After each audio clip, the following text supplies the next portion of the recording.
you will call us to this mission of Christ, your Son.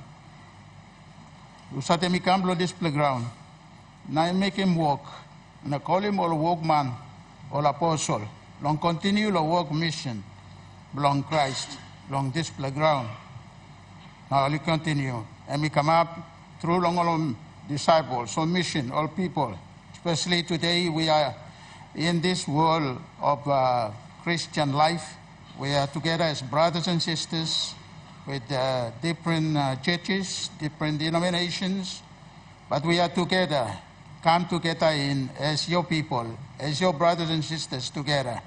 And among them, you have called us as leaders to serve them in many ways.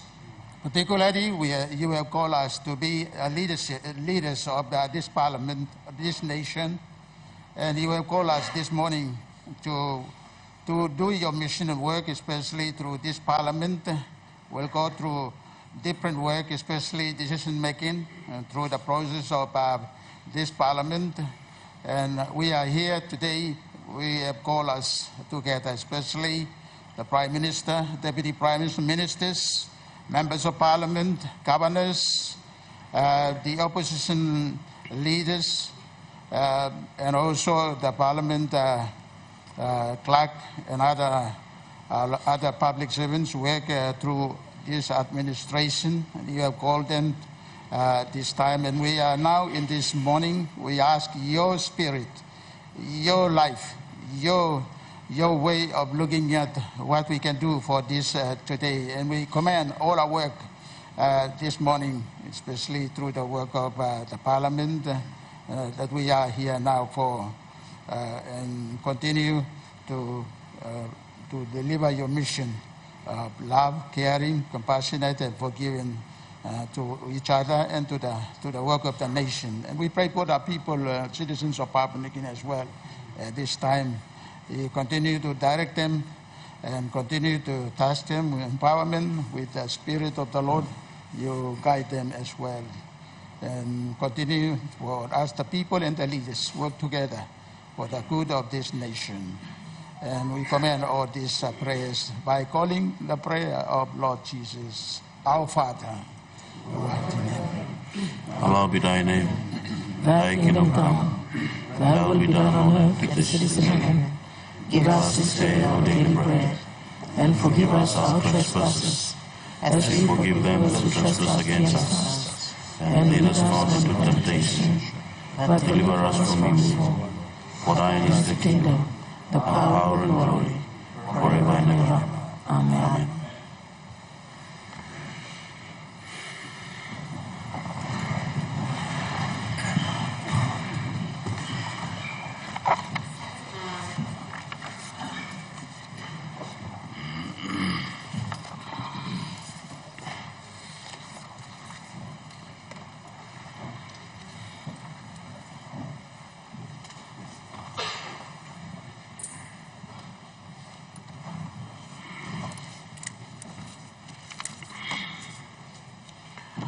Honourable members, I have to inform the Parliament in regard to the above notice of motion of no confidence in the Prime Minister, Honourable James Marape, member for Taripori Open, that was delivered on me on the 13th of February. The motion was the first item of the business for the Private Business Committee for deliberation yesterday, 14th February at 12:20 p.m. at the Speaker's Lounge. The committee is aware of the very important constitutional motion and the process of it. We also note that the notice of no confidence is a matter of national importance. For that reason, we want to ensure that this motion meets all the requirements. We found that the notice of motion has only one defect that committee is of the view should be corrected. The leader of opposition was informed soon after the committee meeting concluded. A new notice of no confidence motion was delivered yesterday at 3:30 p.m. The committee in its next meeting will consider the motion. Thank you.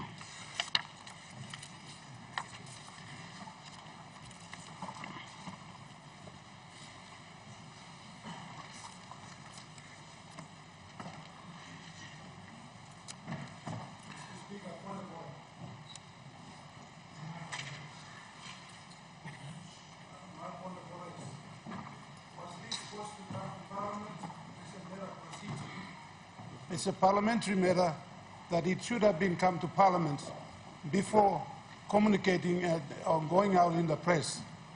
Is that proper? Please advise the Parliament.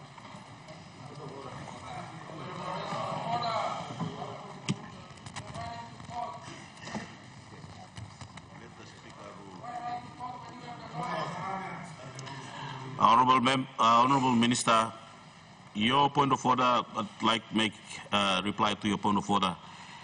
This statement hasn't been gone out into the social media or on media. I haven't released anything to media in regard to this. This was the time that the Parliament said that I now release information. Parliament was suspended yesterday to prevent me to release this information, and as of today I released that. Anything that go out on media, you know how the media is being doing and how people went ahead releasing this. Now the information that I gave is the information now being done and the resolution done by the committee as of yesterday.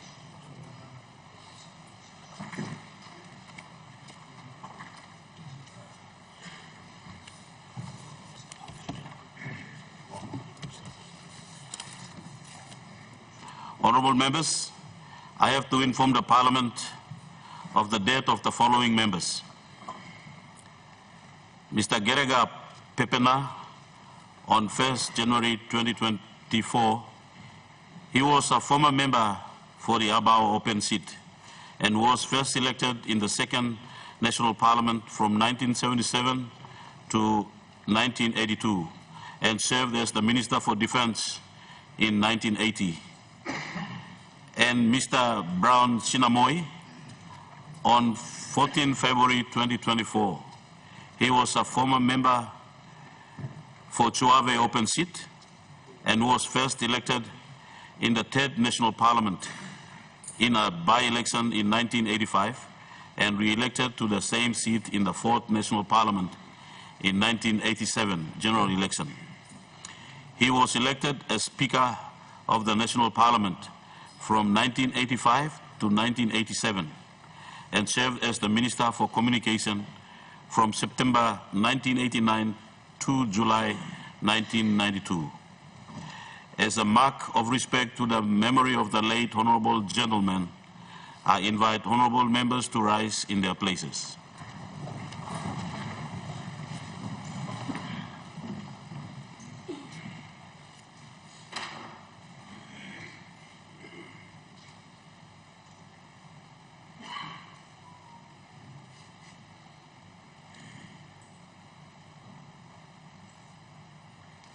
I thank the Parliament.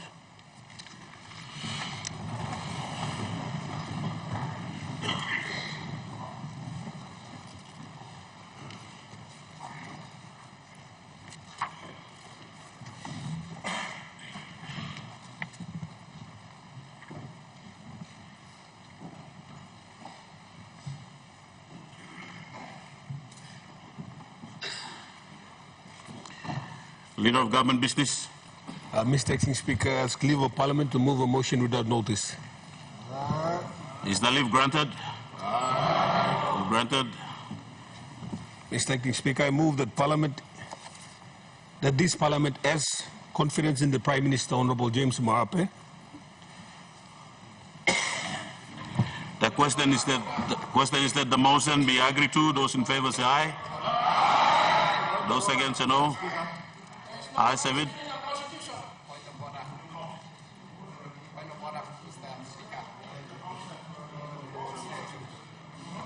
What's your point of order, Honourable? Yes, Mr. Speaker, this is a parliament of laws. Everything we do must be prescribed either by the Constitution, an organic law, an act of parliament, or the standing order. So if we are to entertain an animal called a vote of confidence, before you entertain it, Mr. Speaker, ask the clerk, your lawyers, to show you the law where it says that this parliament can do such a thing. Because if they cannot, Mr. Speaker, you cannot conduct an illegal procedure on the floor of this parliament. Thank you.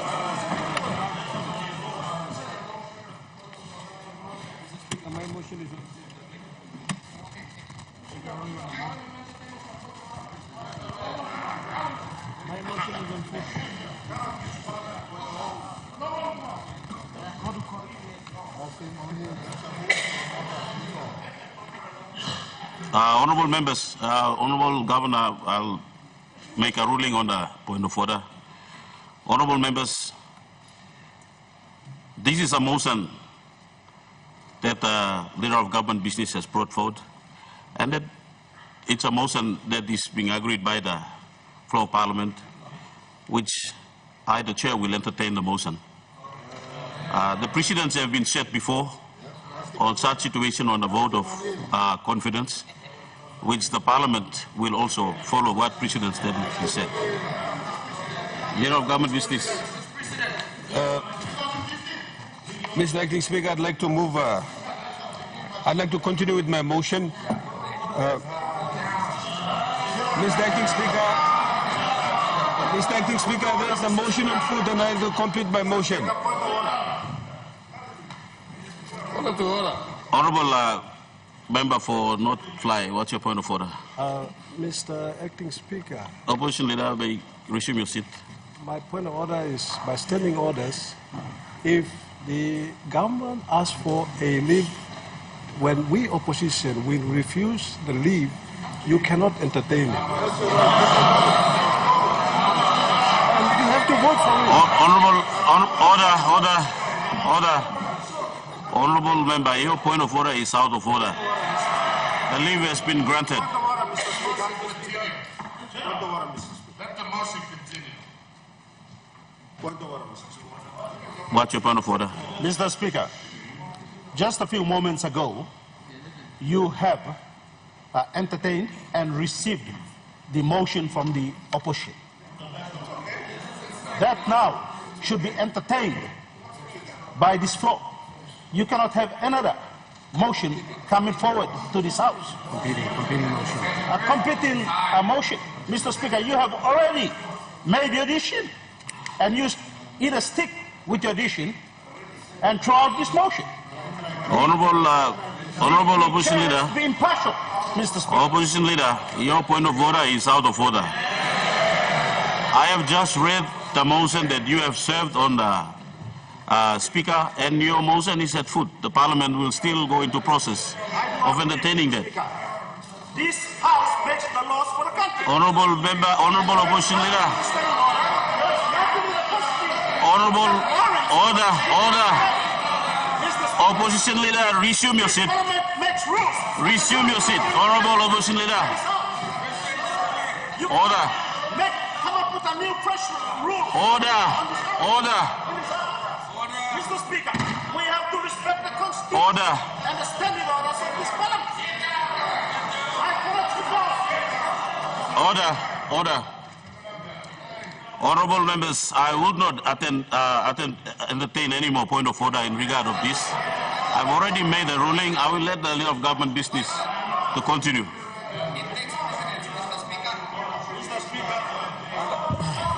Leader of Government Business. Mr. Acting Speaker, when I move my motion, Mr. Speaker, when I move my motion, those in favor... Honourable Member, Honourable Governor, you resume your seat. The next motion, Mr. Speaker. Honourable Governor, you resume your seat. The Chair have already made a decision that I will not entertain any more point of order, because I have seen the point of order being raised have been rejected by the Chair, and Chair have made decision to continue on the motion. So I'll allow for the Leader of Government Business continue your motion. Thank you, Mr. Acting Speaker. I move that this Parliament, as in confidence in the Prime Minister, Honourable James Marape, the member for Taripori. Thank you. What are you guys Honorable members, the question is that the motion be agreed to. Order. Order. Order. Honorable members. Honorable members, order.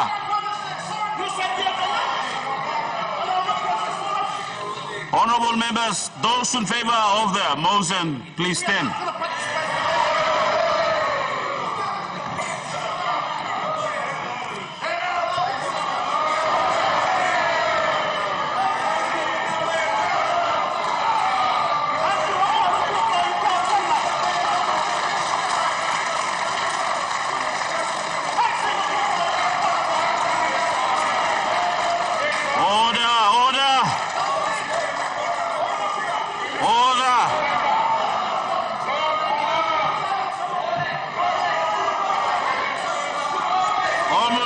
From the opposition, order.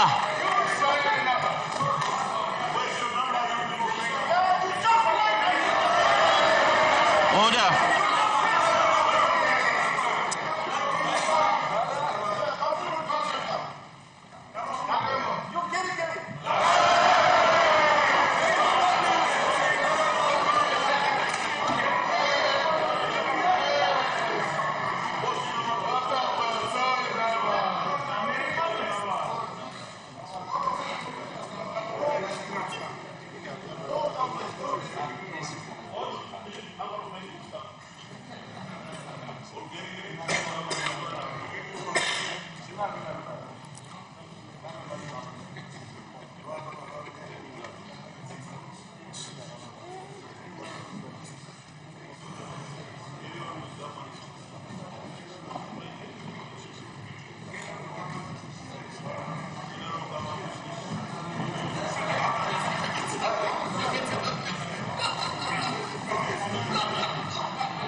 Now those against, please stand.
Honorable members,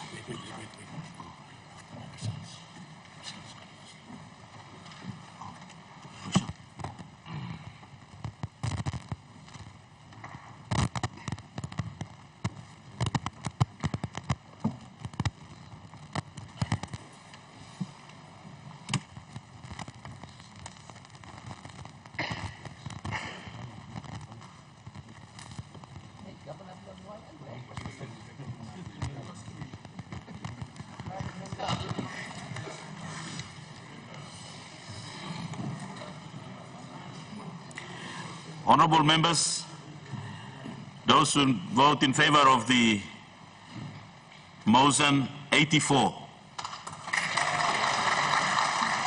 And those who vote against, 0. The Honorable Prime Minister. Mr. Speaker, I'd like to seek leave of the chair to make a statement, please. Is the leave granted? Prime Minister. Mr. Speaker, I want to thank you. I want to thank you for allowing the decorum of the House to prevail. This is the House where leaders come and show your character, your intent, and what you want to do for the country. You die on your shield in this parliament. You don't vacate your space on the floor of parliament in this parliament. Whatever is on your side of the House, Mr. Speaker, Acting Speaker, there is enough provision in our standing orders that allows for dissension, allows for contest, allows for your views to be heard properly in this floor of parliament, and not for us to protest like imbeciles or immature people in this House. Mr. Speaker, I just want to inform every one of us, and I thank members on this side of the House who are able to maintain decorum, patience, and understand that parliamentary procedures must run its course. The standing order is absolutely clear. If you are in the dissension, then when the Speaker asks that those in favor say aye, you say no. When you said no, and if you feel that the Speaker is unfair to you, you said division. When you said division, you saw your numbers on the floor. When you saw your numbers on the floor, you defeat the government's motion. That is the way our parliament is structured by the fathers of this country. Not for imbeciles and cowards who change here and there every now and then to abuse the responsible positions they hold. Point of order. The Honorable... There are no cowards on this floor of parliament. I'm asking that the Prime Minister withdraw that statement because there are no cowards. We are equally mandated by our people to represent them on the floor of parliament. Thank you, Mr. Speaker. Honorable Member for Vanimo Green, your point of order is in order. I will ask the Prime Minister to remove the word coward from our leaders. Thank you. All right, Mr. Speaker, since you, the boss of the House, I withdraw this word cowards. But the English... Order.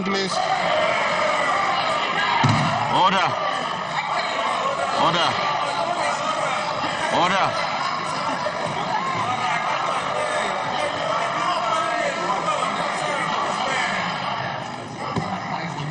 Order.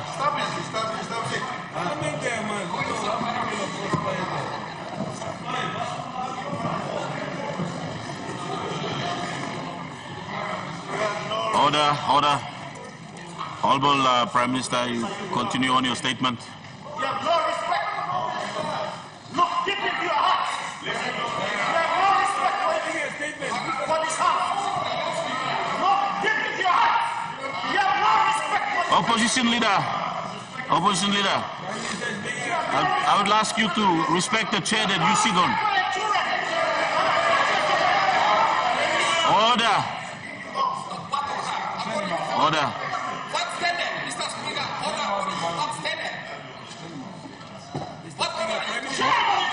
Honorable Opposition Leader,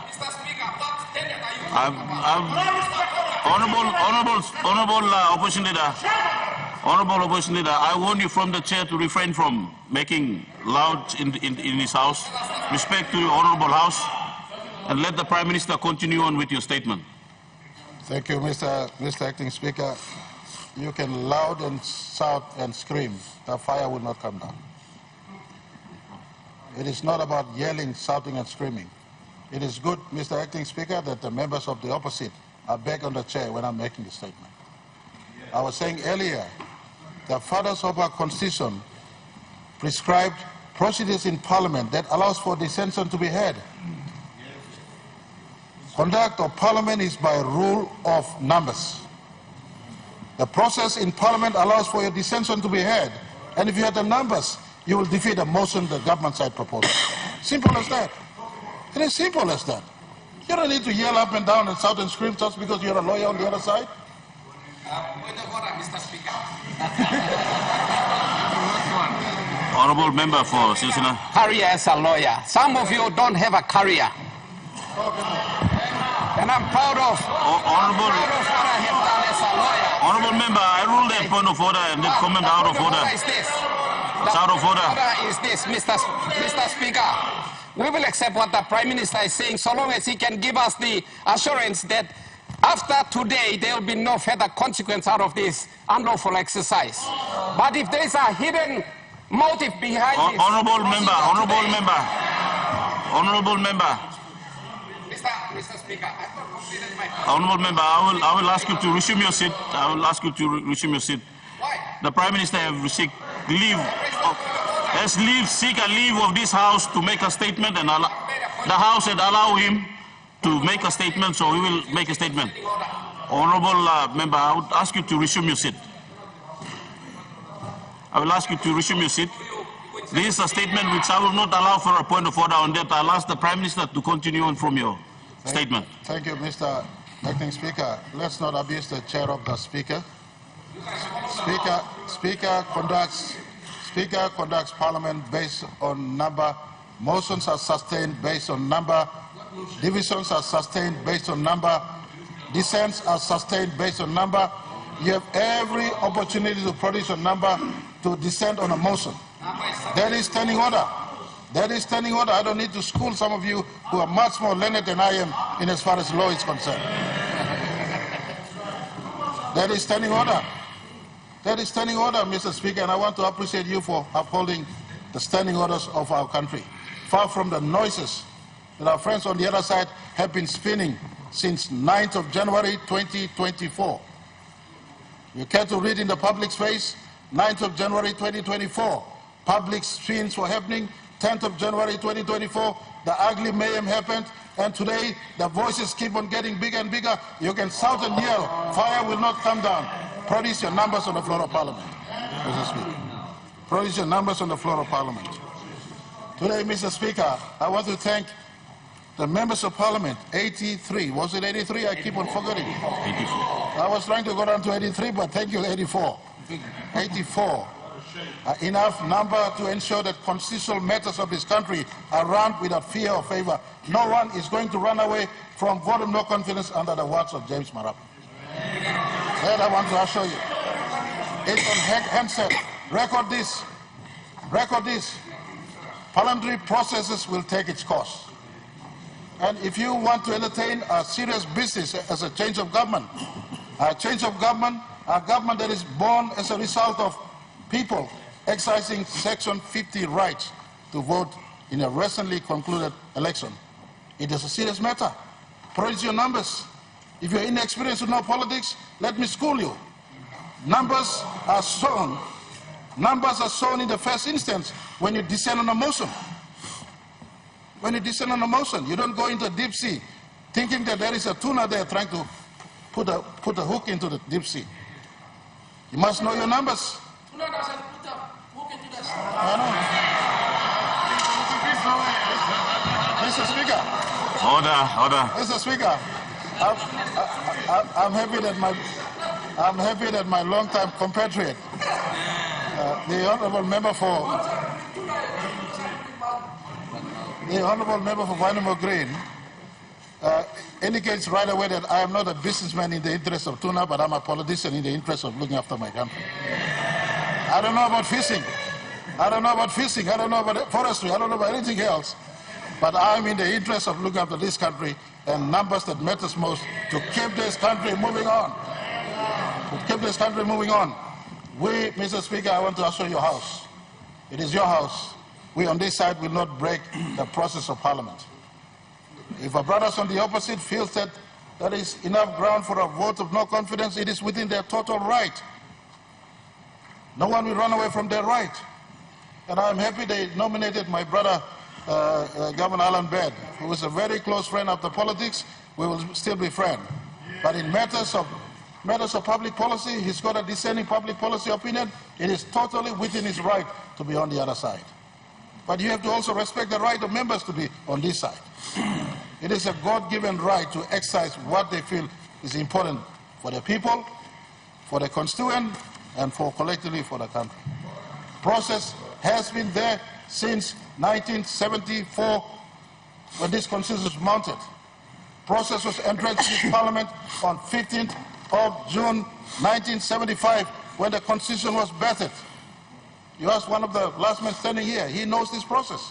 You descend on the floor of parliament. You die on your seal. If you're man enough, you die on your seal. Don't walk out of parliament.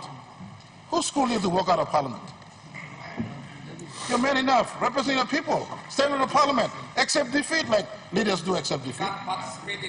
Accept defeat. You ask. I see my friend, member for Yellow Panga, standing up. He should be the last one standing up. In 2015. Honourable Prime Minister, we have a point of order.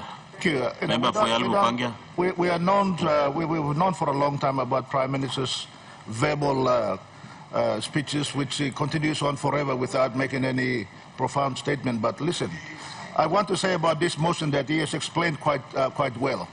That is fine. The Parliament has got its own rights to make its own rules and conduct itself. But as the good governor for Morobe said, there was no seconder on the motion that was introduced. There was no seconder, if you look through your answered records, and only the mover was the leader of government business. But anyway, the numbers have been voted and it has been conducted, so we accept it. But the reality is this, Mr. Speaker. Honourable Member for Yellow Panga. You can't continue on behaving like this. Just sometimes Honourable Member for Yellow Panga. The Prime Minister, the Honourable Member for Panga. Hello. But Mr. Speaker, the motion is on the floor. So Honourable Member for Yellow Panga. We don't have to parade it. Thank you, Mr. Speaker. Honourable Member for Panga, I will rule your point of order out of order. The Prime Minister have seek leave of this House, and the House have given leave for him to make a statement, which I allow for him to make a statement. And you cannot debate the statement that he's making. So I will allow him to complete his statement. Mr. Speaker, Acting Speaker. And also, To respond to your motion, the motion have Motions don't need a second if you need me to school you further, my brother. in explanation, in reply to the motion have a mover and the seconder, which the table have recognized that we entertain on the votes. And I told to you that I have a copy of a mover and the seconder. The seconder is Honourable Jelta Wong, and mover by Honourable Rainbow Paita. Honourable Prime Minister, continue. All right, Mr. Acting Speaker, I just want, I'll come out to conclusion very quickly. I want to apologize if I offended anyone on the opposite. You have a right to defend your standing on the floor of Parliament, not walking out from the Parliament, but I can understand where you're coming from. I want to thank all members on this side. Pango Party at 56 members, URP at 11 members, SDP at 6 members, People's Party at 4 members, People's First Party at 4 members, Liberal Party at 2 members, National Alliance Party, one of our strong foundation partners since 2019, Lolowata at 1 member, People's Movement for Change at 1 member, Melanesian Alliance at 1 member, People's Melanesian Liberal Party at 1 membership, and the rest. And I pay special mention to the former opposition leader. If only those of you on the opposite cared to give respect to his decency, you would have had a better team than the mad rush for ascension on the other side. I want to, Mr. Speaker, I think on the government side, we have much bigger issues at play. We need to conclude on Wafi Golpu. We need to conclude on PNG gas. We need to ensure that Pogara that we've started up under new arrangement, 51% to PNG beneficiary, 49% to our former investor who held 95%. That we negotiated in this parliament. That we passed through matters in this parliament. It is now 3 months into being fired up. Very soon they'll be asked to go to Pogra to receive the first gold produced under the new arrangements. That is important for our economy. We need to bring wildebeest to be LNG that shapes up to be the biggest LNG in our country to be crossed. We need to do more work. The unemployment issues raised by the governor for East Sepik the other time is absolutely correct. We're redefining the definition of employment by trying to create SME opportunity for our people in the country. These work are huge before us. We don't need to contest unnecessarily like little children in this floor of parliament. If you have the numbers, produce your numbers. I want to assure this country, our investors, everyone, my side of government will not run away from the process of vote of no confidence. That I can give assurance. But it is in the responsibility of those who propose that you tick off all requirements of a vote of no confidence process. I'm not going to school you again on ticking that off. Most of you are educated leaders on the other side. You claim to read law better than most of us. Do it properly. Bring a competent vote of no confidence into the process where private members committee will have a handle on this one. I give assurance to this parliament, the people's house, that I will not run away like the former prime minister used to do and ask us to do when he was prime minister. He was. We will not run away.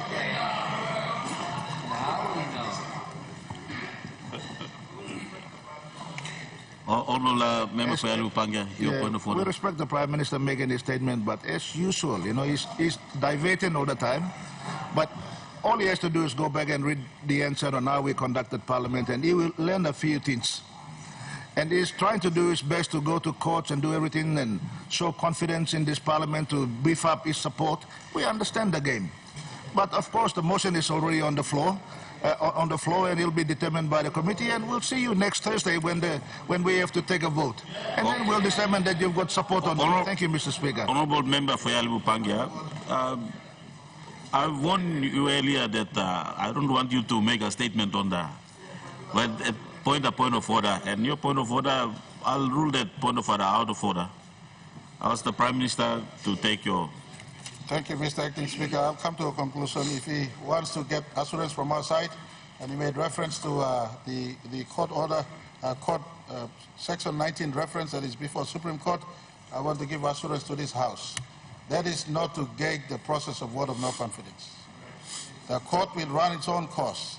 We are asking the court to set greater light into the reading of Section 63 invitation that the member for Yellow Pangia did file to try to get me out of office when he filed after I was elected into Prime Minister. And in the ruling, the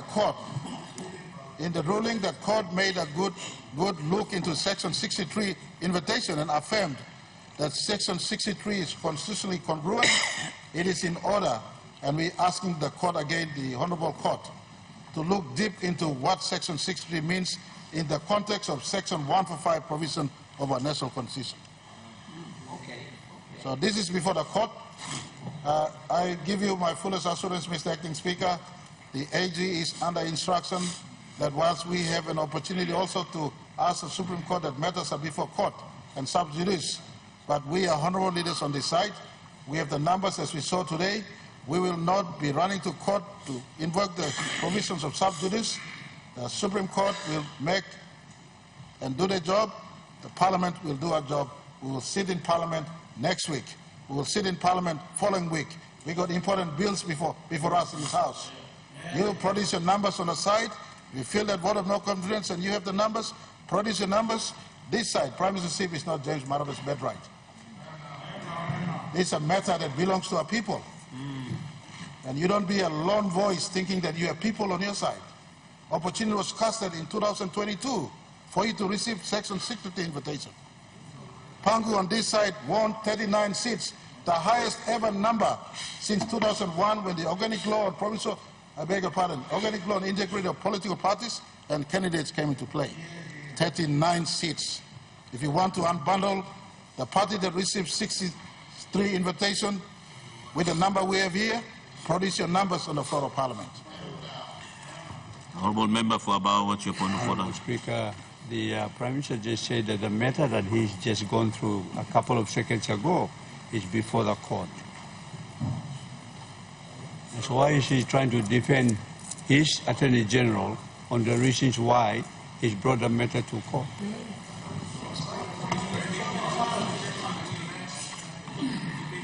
Honourable Member for about your point of order is in order. I think the Prime Minister is trying to do an explanation of what has been raised by the member for Yale Bupangia, and we cannot go more into talking on what the decision the court will preempt. So, well, Prime Minister, I'll ask you to continue on with your statement. All right, I'll come to a conclusion, Mr. Acting Speaker. The member for Abao has raised thinking that we will go to court saying that it is sub judice and stop the parliament from having vote of no confidence. We will not. We will not. We respect this constitution. It is a constitution that Pangu Party bettered at 1975. It is not our development party's constitution, or it is not a party that came lately constitution. It's a constitution that is bettered by Pangu Party and the fathers of our country. Process of vote of no confidence is in our constitution. We will allow it to run. You saw your numbers. The alternate is absolutely clear, as sun and moon, as right and wrong, as night and day. There's only two choices, the opposite's choice and the government's incumbency. And so leaders will be allowed a total freedom to exercise what they feel is important. These are no ordinary times, tough times. COVID-19 cast of shadow still continues. Global inflation balance still continues. Our recovery effort in our economy still continues. It is serious time, not for someone who dreams that he could have that fantasy of playing with his office to emerge. It is a serious matter. Produce serious numbers on the floor of Parliament. Take control of Parliament motion procedures. Change the government. It is not my birthright. Mr. Speaker, I rest my case. I thank everyone who are here. We're not going to go into camp. As current Prime Minister, I ask members of Parliament to invoke your consciousness on the opposite's alternate and the current government and the incumbency, and make your choice on the merit of choices that are available. Thank you, Mr. Speaker. Leader of Government Business. Motion on the floor.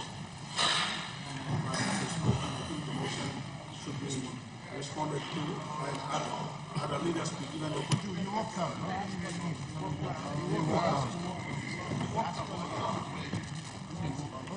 Honourable Opposition Leader, resume your seat.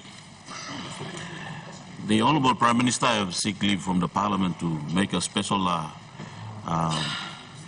statement on an explanation, and he did, and that is allowed for, which we cannot allow for a debate on the statement. Leader of Government Business. Leader of Government Business. Mr. Acting Speaker, I ask leave of Parliament to move a motion without notice. Is the motion, is the leave granted?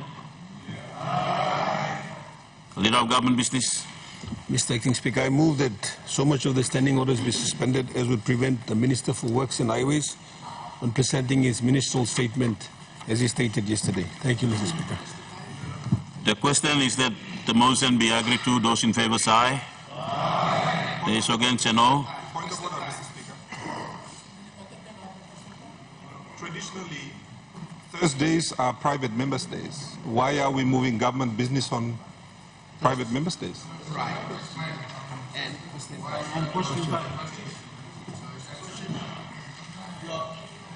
And isn't that normal process as the answer?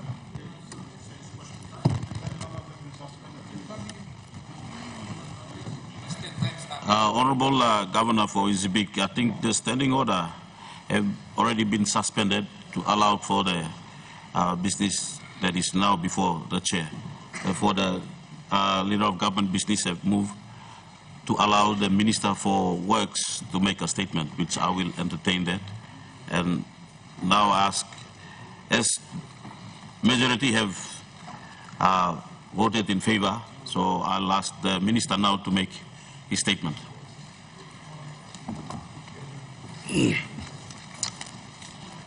Thank you, Mr. Speaker, for giving me the opportunity to provide an update on the government flagship Connect PNG Road Infrastructure Development Program, as required by the Connect PNG Implementation and Funding Arrangement Act 2021. This statement also serves as I respond to a series of questions raised by the Governor for Southern Highlands and also including many leaders on opposite side and also on this side who have been raising many complaints on this program.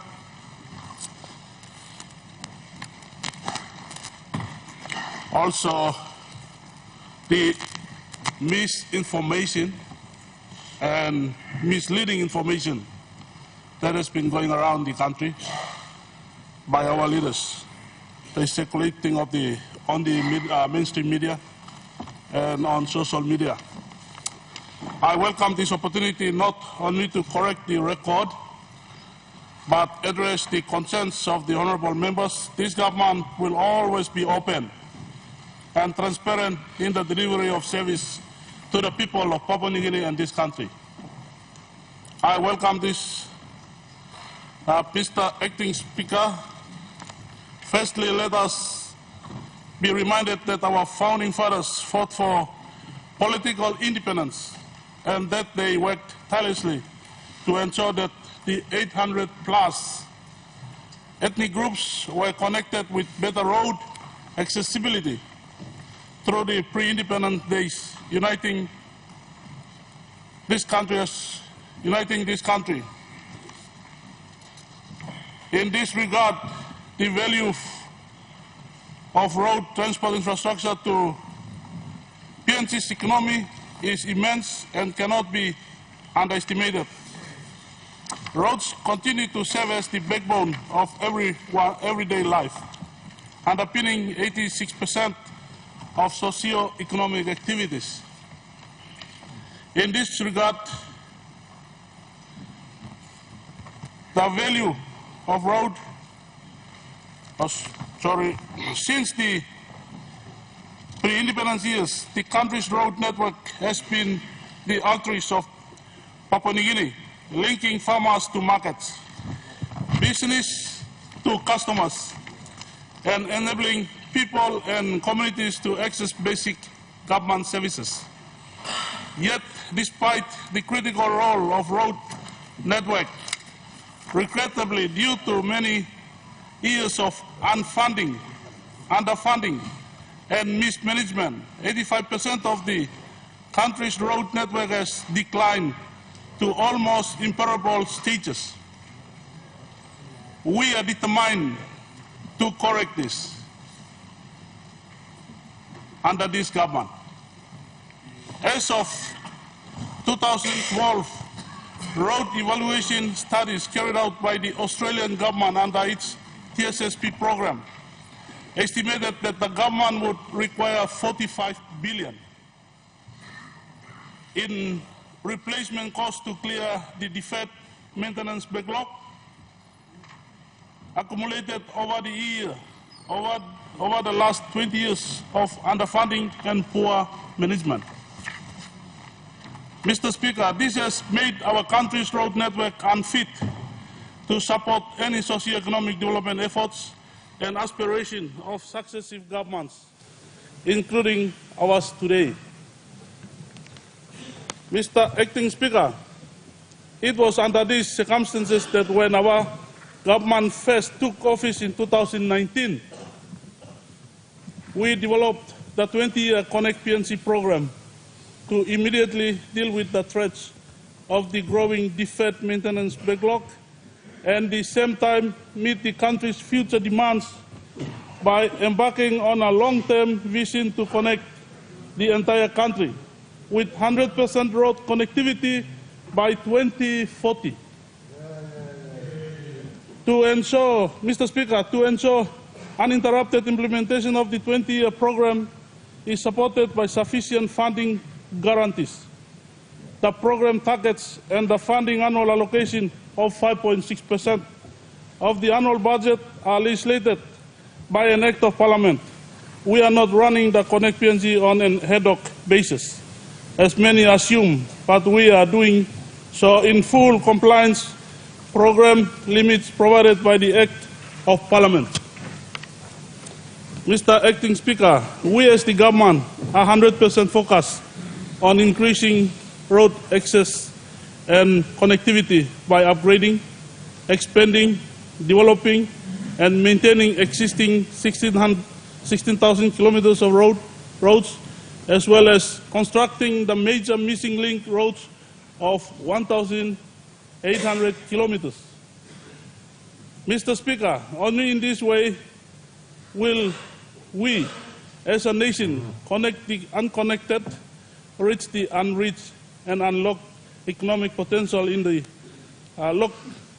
landlocked regions identified in the Vision 2050. We owe this to the people of Papua New Guinea. Mr. Acting Speaker, let me state clearly that the 20-year Connect PNG program is implemented in a planned and systematic three-phase approach. Phase 1 covers the current medium term 2020 to 27 with a total investment plan of 7.982 billion, which equals the world standard practice of spending 4% of GDP on road infrastructure. Mr. Speaker, Acting Speaker, in line with the legislated 5.6% budgetary commitment, which equates to a minimum of 1.2 billion per annum, key priority program targets cover almost 8,000 kilometers of strategic national highways, missing link roads, provincial and district roads, and rural and national bridges. This combined effect of delivering this program targets will contribute to national outcomes of creating employment, building local contractors, capacity, increasing rural agriculture productivity, and ultimately supporting the economic growth aspirations to make PNG become a middle-income country by 2030. Mr. Speaker, these priority programs include, number 1, improving and upgrading of the 4,220 kilometers of 16 priority national highways to a 2-lane standard highway, including Hiritano, Magi, Sepik, New Britain, East and West New Britain, Ramu, Medeng. Number 2, expansion of 1,900 kilometers of new missing link roads to connect 17% or 1.7 million people of the 10 million population not yet connected by road, and providing road link to landlocked regions. Third, improving rural roads to the Department of Works and Highways Rural Road Standard to increase rural accessibility by at least 60% for 85% of the rural population. Number 4, delivering 4,000 meters of national and provincial bridge infrastructure across all districts, provinces, and regions to ensure road accessibility regardless of the weather. Mr. Acting Speaker, despite the commencement of the Connect PNG Program Act 2021 to allocate annual 5.6% per year, comparing the projected total budget estimate for the Department of Works and Highways against the actual funding received for the 2020 to 2023 funding period, the estimated total budget bid was 6.4 billion, but the actual total budget appropriation was only 4.53 billion, giving an overall shortfall of 2.4 billion. Mr. Speaker, on the contrary, the Connect PNG program is implemented within the legislated annual budget appropriation ceilings set by Parliament, including our contract commitments. When the program has been underfunded over the last 4 years with an accumulated total of 2.4 billion, the accusation by some honorable members of spending baseless figures of 50 billion, the same 4 years period is completely false and is misleading and will only serve the mislead the public. Mislead the public. Mr. Acting Speaker, let me give the true figures and numbers on the performance and achievements over the last 4 years of the Phase 1 medium-term program targets against the self-fabricated fake figures floating around in the public media by the former Prime Minister, Honorable Peter O'Neill, member for Yalibu Pangia. Our progress on 16 priority economic roads, economic highways, to date approximately 3,500 kilometers, which account for 21% of the total 16,200 kilometers of strategic highways, have been upgraded to a good condition. Mr. Speaker, this achievement represents over 83% of the Phase 1 target of 4,200 kilometers. The government over the last 4 years has spent a total of 2.2 billion on the main highways, almost 50% of the total expenditure at 1 billion on the 60% share of projects funded by loan and donor grants, including the ADB-funded 10-year Highlands Highway Improvement Program. Mr. Speaker, Acting Speaker, despite many challenges and constraints, the core road upgrading and improving works are on schedule. By far, this is the biggest investment program on our critical highways by any government in the history of Papua New Guinea. Mr. Acting Speaker, at the current rate of progress, by 2027, more than 80% of the 4,200 kilometers of key economic backbone highways of our country, including Hiritano, Magi, Highlands Highway, Ramu, Medeng, Sepik, Coastal, East and West New Britain, Enga, Ruminsky highways will be brought to two-lane highway standard conditions. Mr. Speaker, I would invite those honorable members who continue to call the Connect PNG as a scam program to personally go and drive around the main highways throughout the country and see for yourself that the overall condition of these highways have improved to 60% good condition from what is only at 12% in 2016. And I'm asking my former Prime Minister Yalibu Pangia, member Honorable Peter O'Neill, to go to Ley and drive from Najab to Yalibu Pangia, or even go to Kikori and drive from there to Yalibu Pangia. Honorable Minister, we have a point of order. Mr. Acting Speaker. Honorable Minister, we have a point of order. Statement, but he forgets that I approved that maintenance program and upgrade. You did not do it, so don't make claims that you are not entitled to. Thank you, Mr. Speaker. Honorable Minister, continue on with your statement.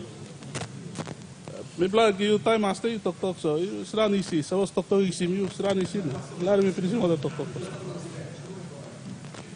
Acting Speaker, our achievements on the constructions of missing link roads, progress to date of the 1,800 kilometers of missing link roads to be constructed under the program, more than 350 kilometers, 55% of the Phase 1 target of 633 kilometers of new roads has been constructed and open to standard class 3 roads. These roads include Erawe-Sembriki section of the Gulf Southern Highlands Highway, 100 kilometers of Vanemu-Aitape sections of the Sepik Coastal Highway, that 6 kilometers is done, and I know my good member from Vanemu Green is fully aware of that. That Trans-Island Highway and the Magi Highway, Finsafen-Ley Road, Wabek-Maramoni Road, Tawubil to Telefomin Road, and we're working now on Gumini to Karamui. We will be working on that now. And also Kainan to Obura Wanandara to Minyamia. Mr. Speaker, connecting the unconnected is the central theme of the Connect PNG program. Today, in line with the long-term vision to connect the entire country by road, we have connected the Gulf of Papua to Highlands to northern region. You can now drive from Kikoli to Mendi.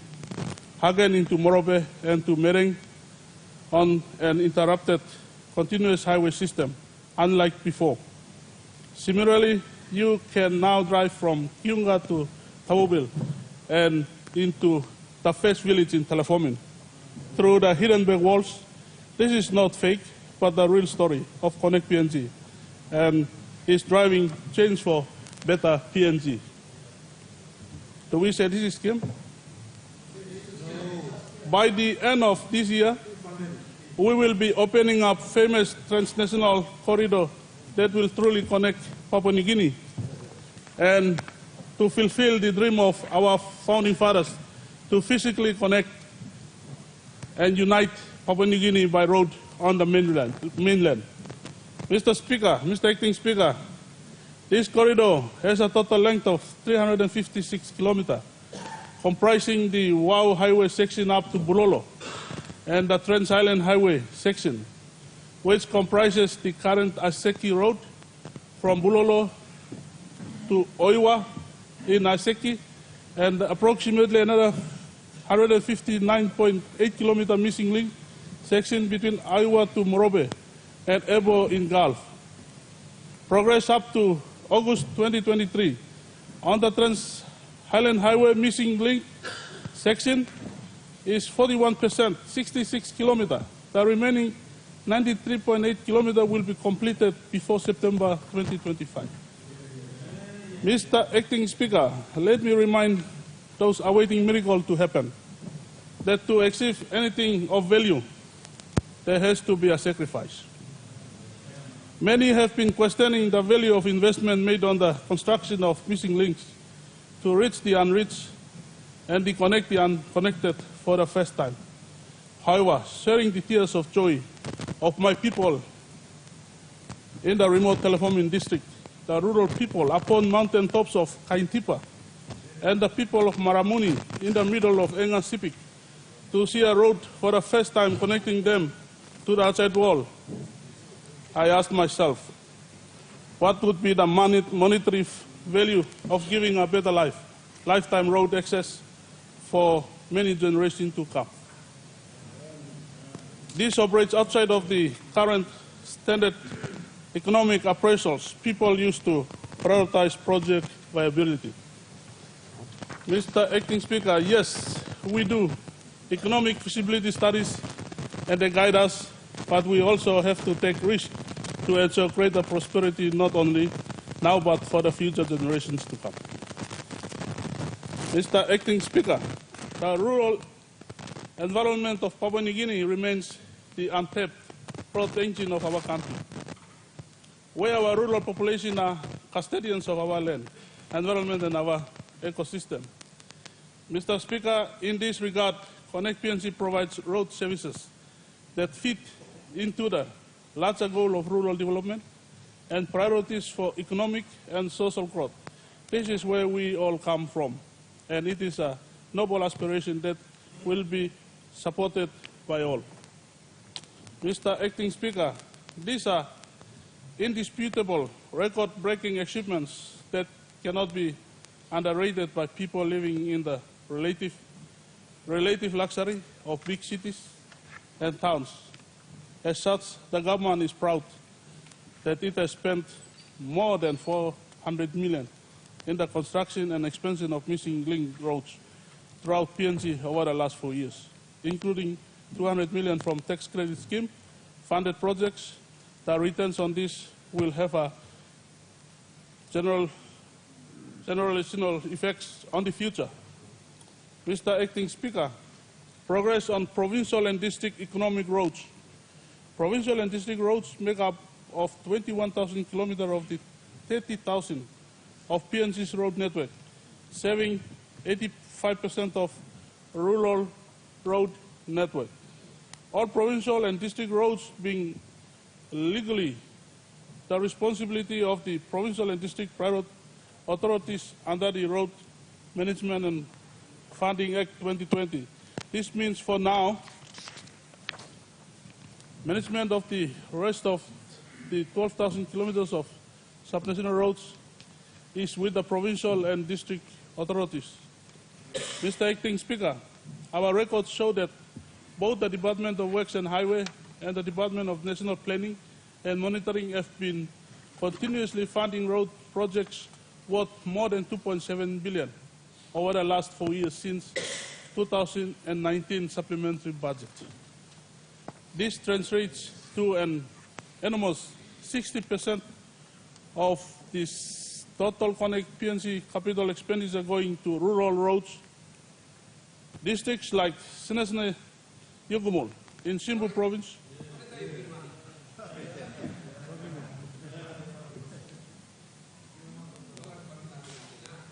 and Pangia, Yalibu Pangia in Southern Highlands province, on the opposition side, are benefiting from this funding that is given directly from the National Planning Department.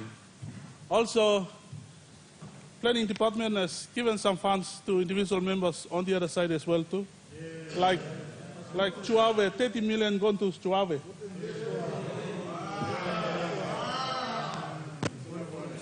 There were more.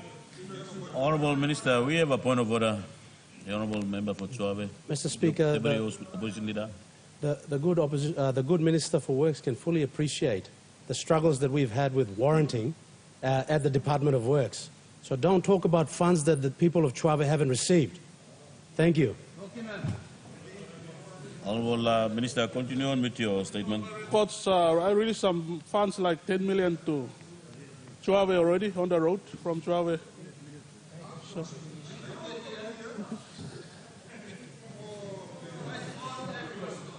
Yeah, well, Mr. Speaker, Mr. Acting Speaker, Stavisi, me talk to good, so plus Stavisi.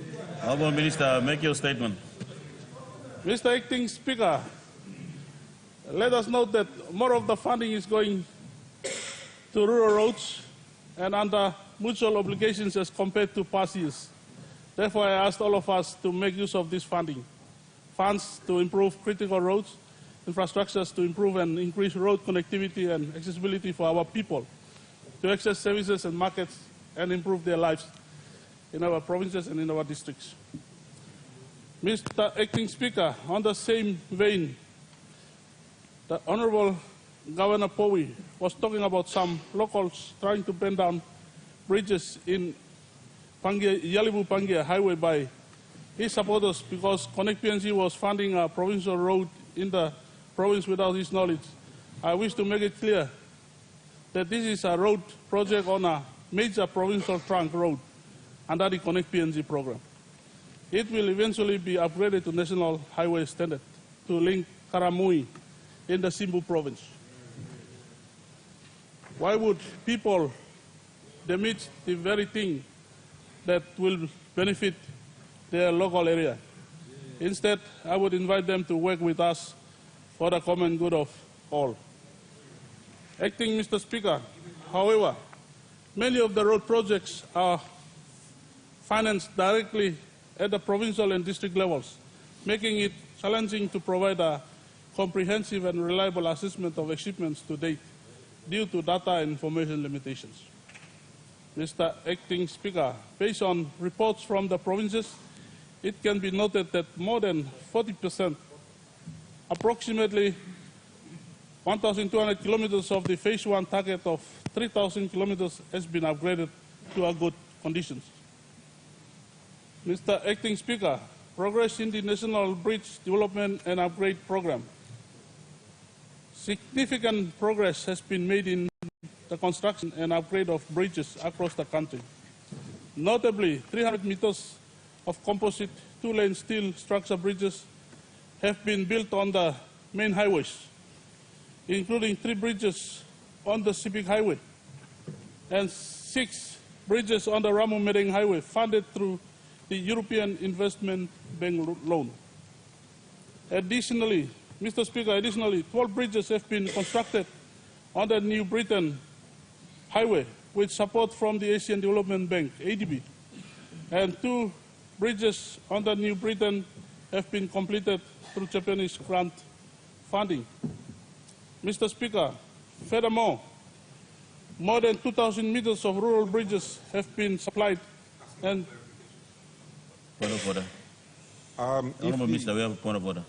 My point of order is this. The minister mentioned 3 bridges on the Civic Highway. I recall those were done under the PNC government, and I'd like him to clarify how it now constitutes part of the Connect PNG program. It's just a bit confusing. If he could clarify in it. Honorable Governor for ECP, the Honorable Minister is presenting his statement on what he had on record. I'll allow him to continue on. If there's a debate on that, I'll allow for a member to do a debate on a statement. So, Minister, please continue. Thank you, Acting Speaker. I think football is run good na run staff pas Ministerial statement finish na tokto kama.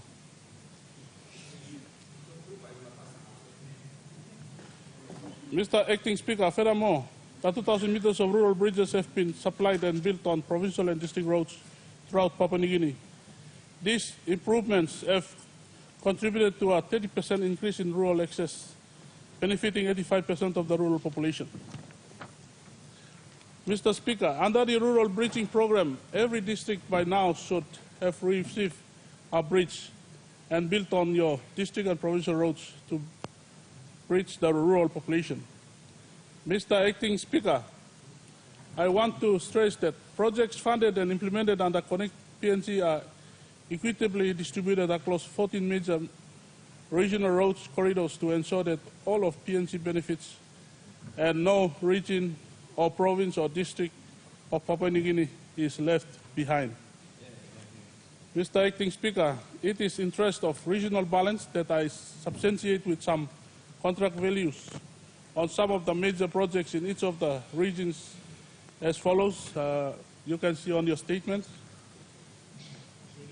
Momase, 9 Malay, Bulolo, 65 million at TSSP. Ramu Medeng Highway, 140 million.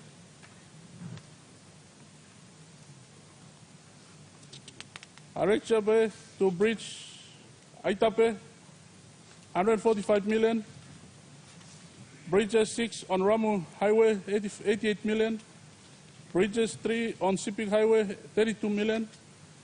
Bulolo Aseki, 20 million. Vanemu to Wutung, 10 million. Pinshafen Highway, 287 million. Highway and Bridge, 21 million. Lay City Road, 100 million. Four-lane highway Lay to Najab, 400 million. That's in Momase. 1,308 million is to Momase. Highlands. ADB funding, 740 million. Highlands Highway. Halibu in Dawi, 52 million. Nipa Ambua Gap, 274 million. Mendi Nipa, 221 million. Rendita Kware, 94 million. Mount Hagen City Roads, 268 million. Hirilai, 66 million. Eraba Sembriki, 99 million. 1,814 million gone to Highlands.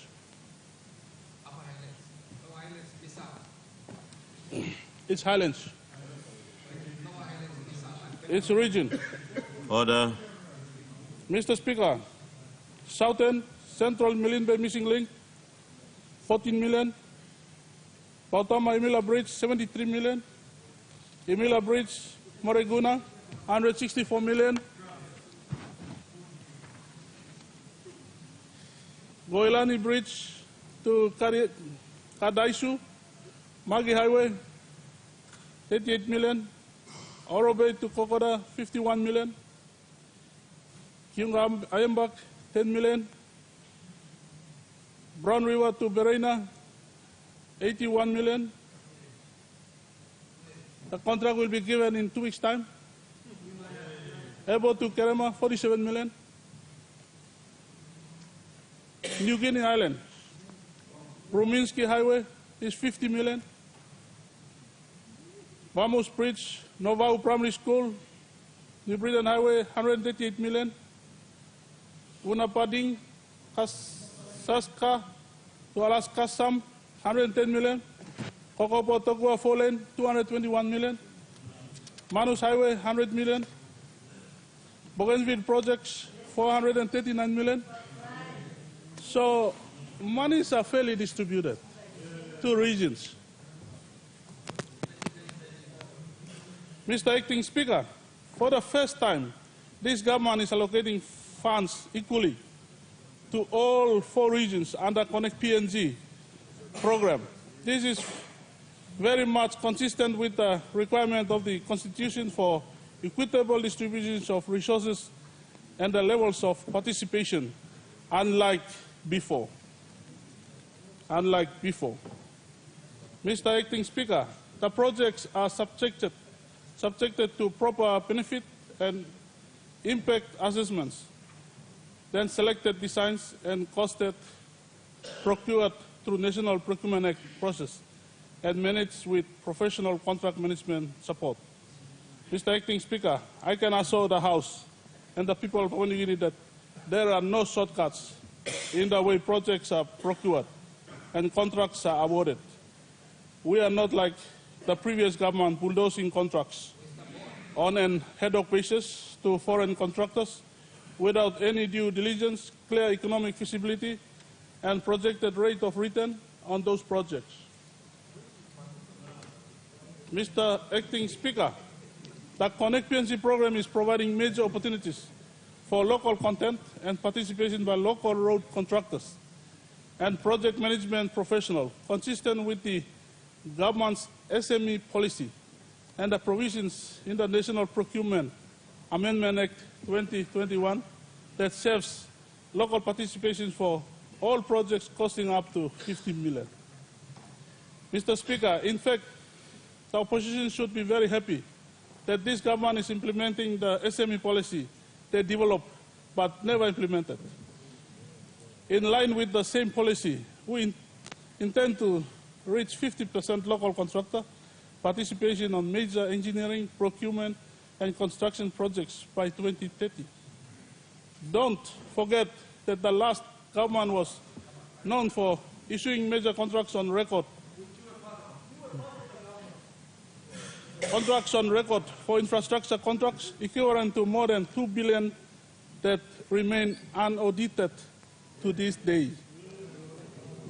Yes, Mr. Acting Speaker, yet the former Prime Minister is seen fit to accuse without facts the local contractors of false payment and massive 3.5 billion figure contracts issued through nepotism and bias to one local contractor.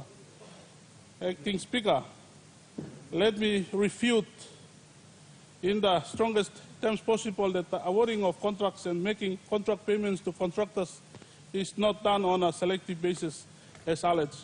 These allegations are false and have no substance to it.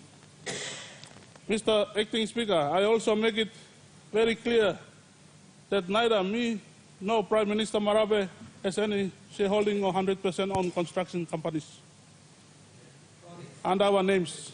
In fact, the named companies were small local contractors that are part of 300 contractors comprising both local and international companies. These local contractors have existed during the time of Peter O'Neill government and continuing to participate in major contract works in our government today. They are not overnight contractors as claimed. Let me put it this way. The goalpost only changed, but the players are still the same players on both sides. Just like Mr. Acting Speaker, just like the big foreign contractors, local contractors go through the same bidding and tendering process and win projects through the competitive and lawful process on their merits. Indeed, we are using Connect PNG as a vehicle to upgrade and build a capacity of more than 100 local contractors, including the 4 contractors discussed on social media. This is the only way that we will build a truly self-sustaining road contractors industry in this country. Mr. Acting Speaker, payments to contractors are paid on a monthly basis, depending on verified and approved invoices and availability of funds. Unlike in the past, Connect PNG program contractual payments are strictly governed by the legislated payment process. There is no room for preferential or bias in payment for contractors, as has been alleged by social media pundits. The vetting and verification of invoices for payments from contractors go through a stringent process, starting from the field right up to the head office to ensure that everything is above board. Mr. Acting Speaker, yes, of course, mistakes will occasionally be made, but when they are, we will address this and will welcome anyone who points them out so they can be corrected.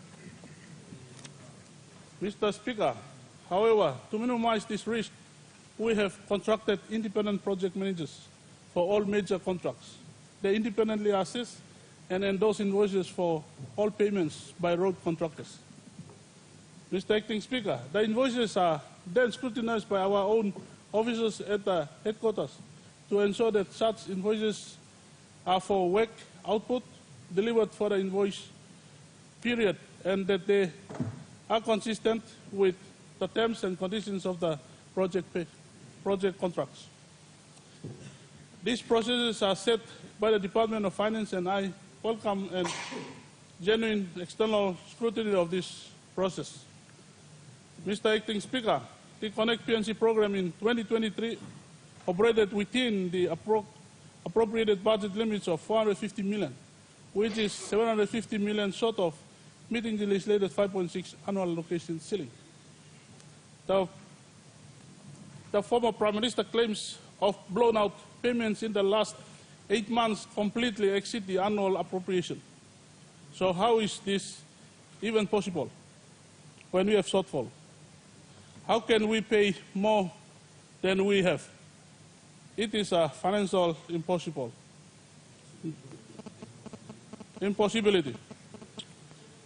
Mr. Acting Speaker, to set this record straight and for the benefit of the honourable members, I have provided a record of the real payments made to the contractor's name on social media. I've done that. Mr. Acting Speaker, this is in accordance with their progressive bills against their contract amounts over the same 8 months period claimed by the honourable member for Yelevu Pangia. The honourable member, like all members, is welcome to comment on government business. However, such comments should be based on real facts and figures, not idle speculations or false allegations that have no merit, as highlighted below. And you can see the correct figures are there. Those named 5 contractors are there. Their contract value, for instance, the first Abe Limited, the Niba Ambua is 14 million, is the contract value, and we have 8 million. And alleged fabricated figures by our member for Yelevu Pangia is 50 million, 967 total, and contract paid 29 million. This is all bullshit. This is untrue and false. Honourable Minister, we have a point of order. So you have your statement.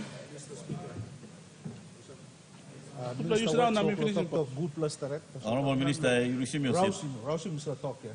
Withdraw it. It's unparliamentary. Honourable Minister, you may make your statement, but you Rausim Islam talk bullshit there. Okay, sorry, truly you share me Rausim Islam talk bullshit. Thank you. I mean, I talk no good. Lo red plak column by ibla looking mem fabricated figures. Now lo black plak column by ibla looking straight plot payment. Contract value na amas people paying finish. So Honourable Minister, we have a point of order. Member for Yelevu Pangia. Only yesterday, the Parliament approved me to table the IFMS printouts on this floor of Parliament. I did not fabricate those documents. It was given to me by a proud, patriotic Papua New Guinean whistleblower.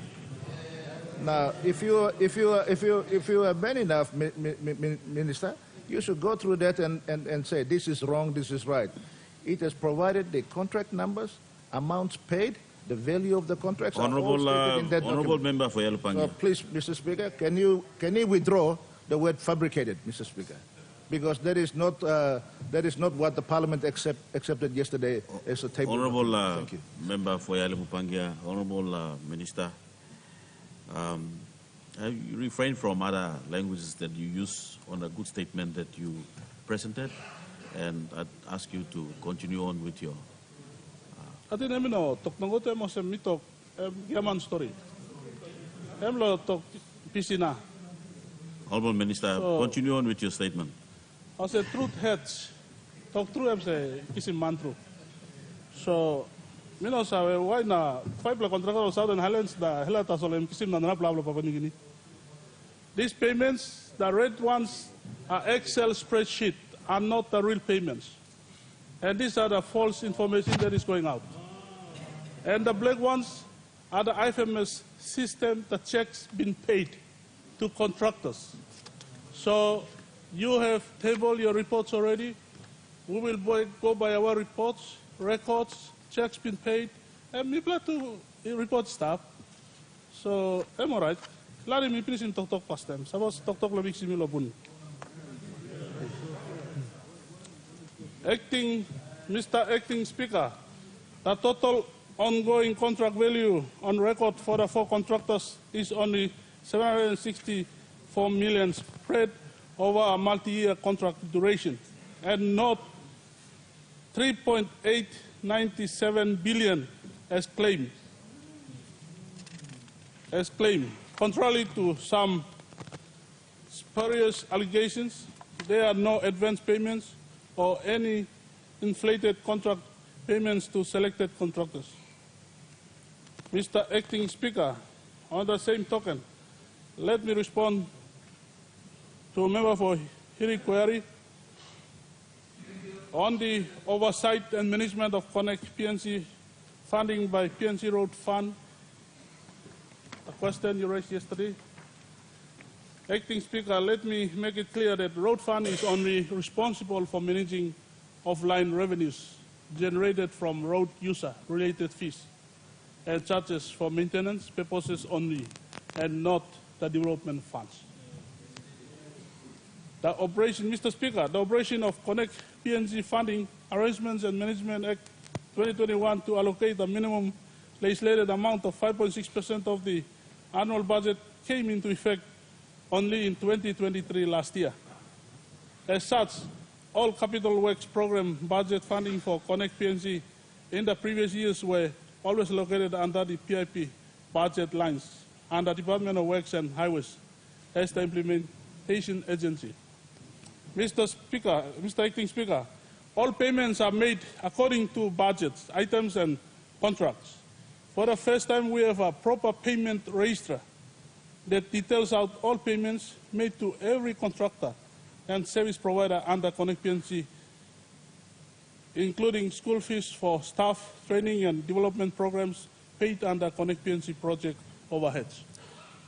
I also admit that payment by my Department of Works and Highways for our medical charter fees, as the former Prime Minister stated yesterday, the department did this life-saving assistance in a very critical situation for immediate life-saving treatment to Australia, as recommended by local medical experts due to non-availability of treatment for facilities of locality. If he put himself into my shoes, he was a minister, what will he do? What will his department do? It's better to save a life. It's better to save a life. Mr. Acting Speaker, the Department of Works and Highways is in communication with the parliamentary services to reimburse the funds used. Mr. Acting Speaker, having said that, we are not discouraged, but more encouraged by the comments and criticism raised to do more and enjoy the satisfactions of reaching all our people with better road connectivity. Mr. Speaker, hence, in moving forward to keep on par with the medium-term program targets for 2024 to 2027, as the Connect PNG program is a long-term 20-year program, there are more than 3 billion worth of projects at various stages of the project cycle, including projects worth 1 billion at the tender stage as follows. And I have the roads that is here, and the cost estimates for all those roads that you can see. 4-lane highway from Laloki to Erebu, 400 million. 2, Maprik, Lumi, Aitape, missing link, Civic Highway, inlet. 3, Kimbe to Kendrian, Kasmata Road, New Britain South Coast Road to Kokopo, Pomio. Number 5, New Britain Highway, missing link, section, Miro Bridge to Pandi River. Kunyewa to Gumini, Karamui. Losik Junction, Bo Junction, Matagan, West Coast Road. Lufa Okapa, Kainantu.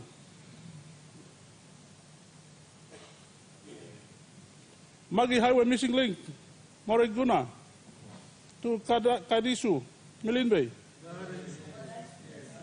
Kadaisu. Sabitok na iblet sawe. Number 10, Enga Civic Economic Corridor. Right Coast Highway. Ato, Kerenda to Tewa Siasi to Finsafen, to meet the Finsafen lane road that is coming. Number 12, Right Coast to Ramu. Happy Ngara. Mereng Baya to Simbai. And the Indian Exim Bank. Vanemo to Bewani to Green River.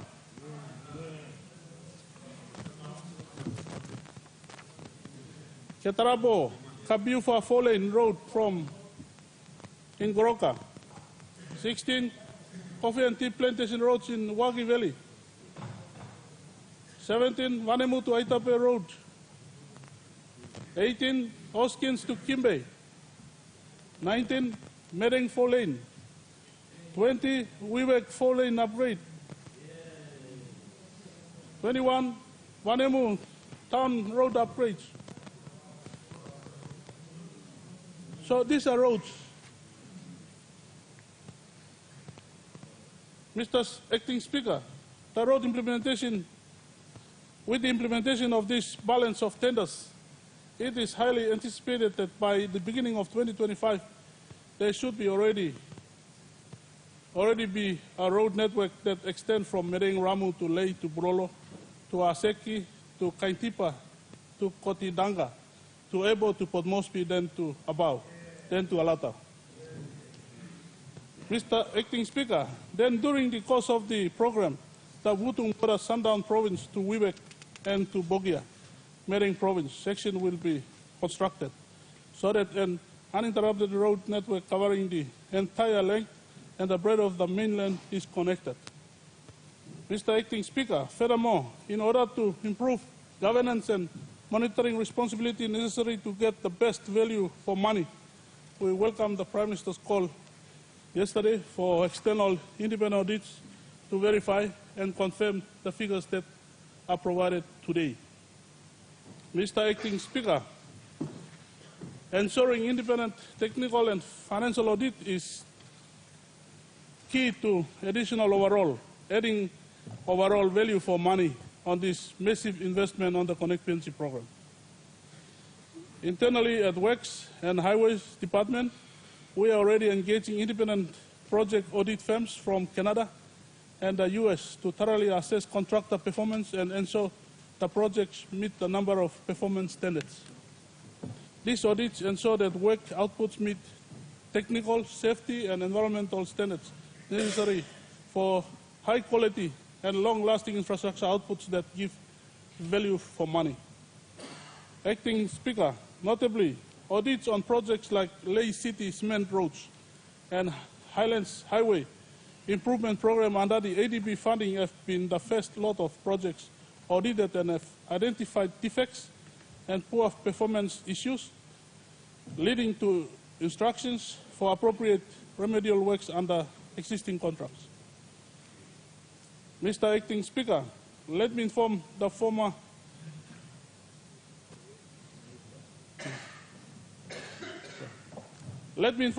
Prime Minister who approved the Highlands Highway ADB program loan that technical auditors have identified 30% scope shortfall in the original scope that massively affected the project 12% rate of return on the loan-funded road investment.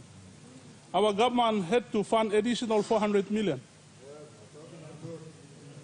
Again, Marabe government had to fund additional 400 million to make up for the scope shortfalls by fixing up the long-standing problem sections of the Daulo Pass, Simbu section, they call critical Simbu section.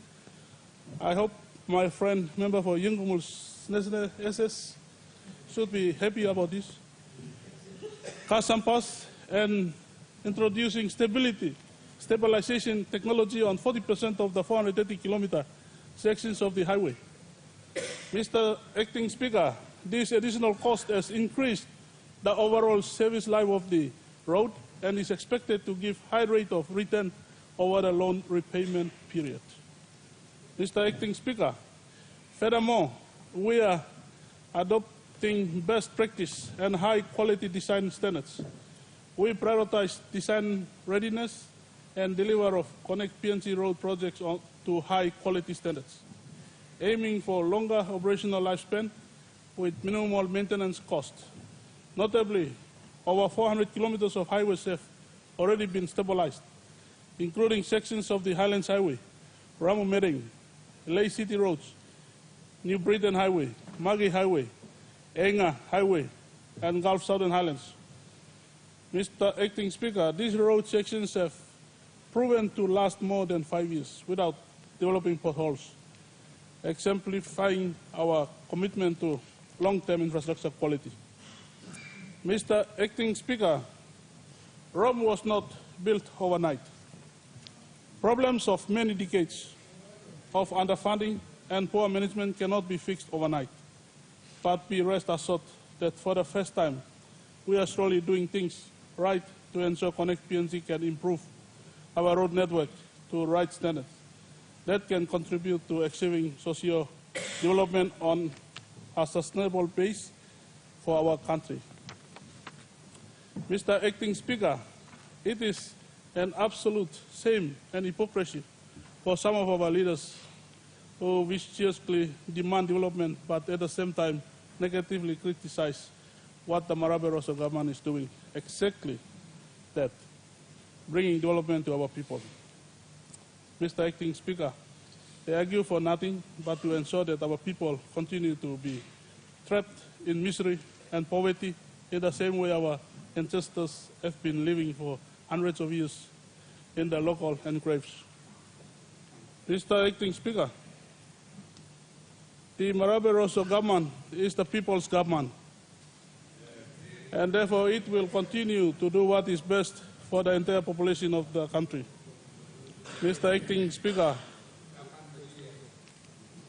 the government is tablangan na yung status oleh.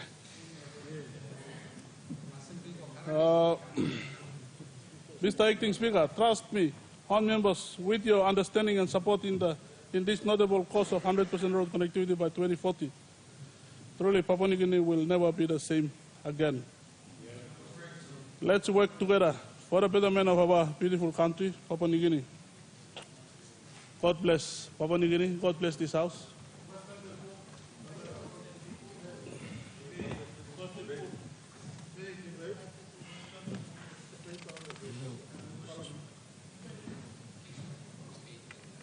The Honourable Prime Minister. Mr. Speaker, Acting Speaker, it's a good statement. I know members of Parliament want to debate this, but I move that our debates be moved to a later date in a subsequent sitting. We have government business to dispense properly. Mr. Speaker, I move that our debates be moved to a later date. The question is that the motion be agreed to. Those in favour say aye. Aye. Those against say no. Ayes have it.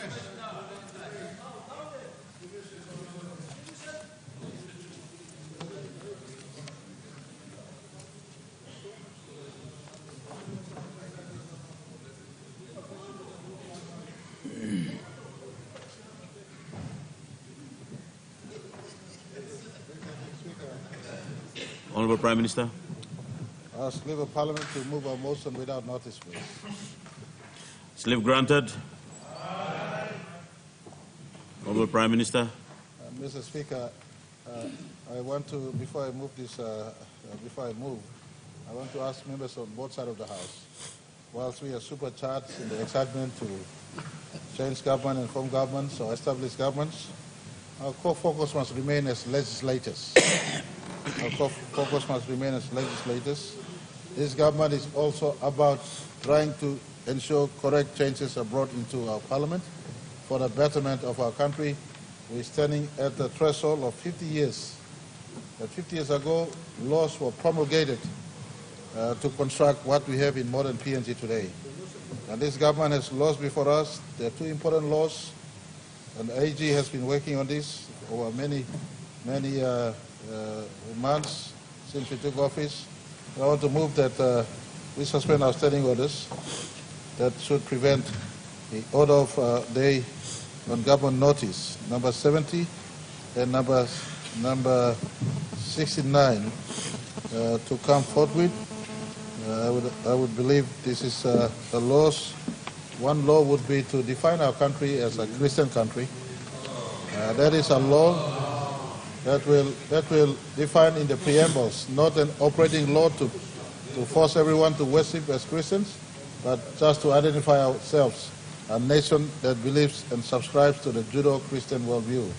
In preambles that sits in the front of our Melanesian worldview, that ensures that we preserve our Melanesian identity, but we add value to the preambles, saying that we are a Christian nation. And the second law is something that we want to propose for the first time, introducing an appeals court. This we've been working with our judiciary. They've asked us, because of the increase in case backlog, the need to separate Supreme Court from the National Court. A proposal has been on the table for some time. We've been working. The members of this Parliament on both sides care to think about what is important for our country. I propose to this Parliament that we suspend our standing orders and bring these government businesses forward. Thank you. The question is that the motion be agreed to. Those in favor say aye. Aye. Those against say no. Ayes have it. Clerk. Order of the day number 69. Constitution. Number 70. Constitutional Amendment. Declaration of Papua New Guinea as Christian country. Lord 2023, Minister for Justice and Attorney General. First required opportunity for debate and first vote from 29 November 2023.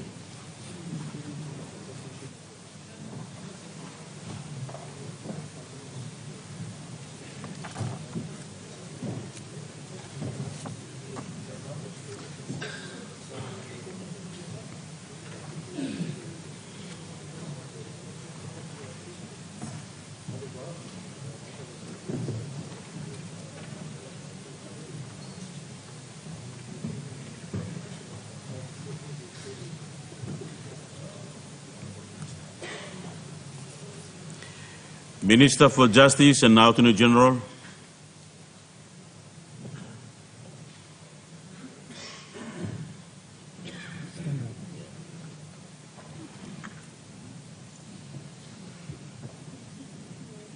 Mr. Speaker, in accordance with Standing Order 22B, I now commence the first required opportunity for a debate. Make your speech.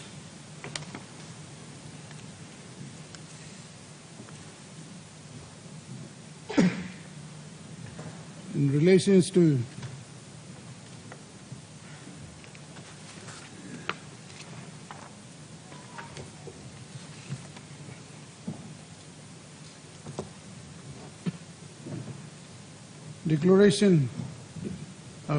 Declaration of Papua New Guinea a Christian country.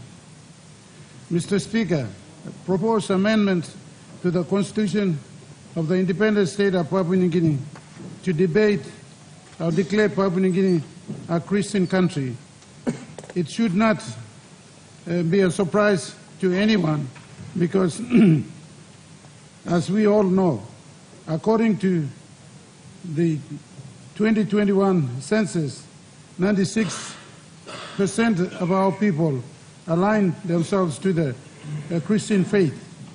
It is imperative that this fact be adhered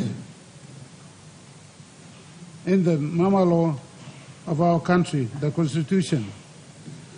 Mr. Speaker, as a responsible government, Marabe government, instead of pushing through its agenda using its numbers, referred as a matter to the responsible government agencies to gather the views of our people before proceeding with a constitutional change.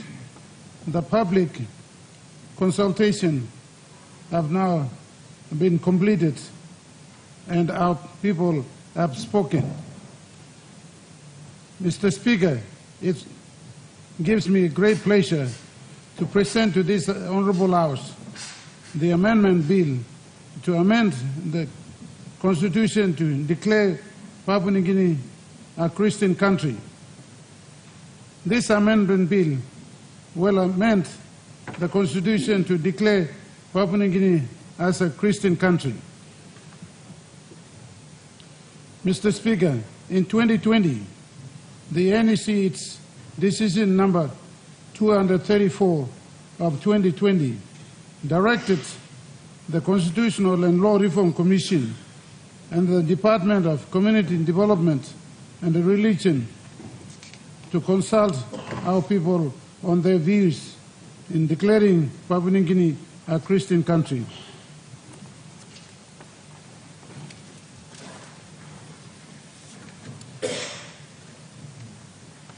Mr. Speaker,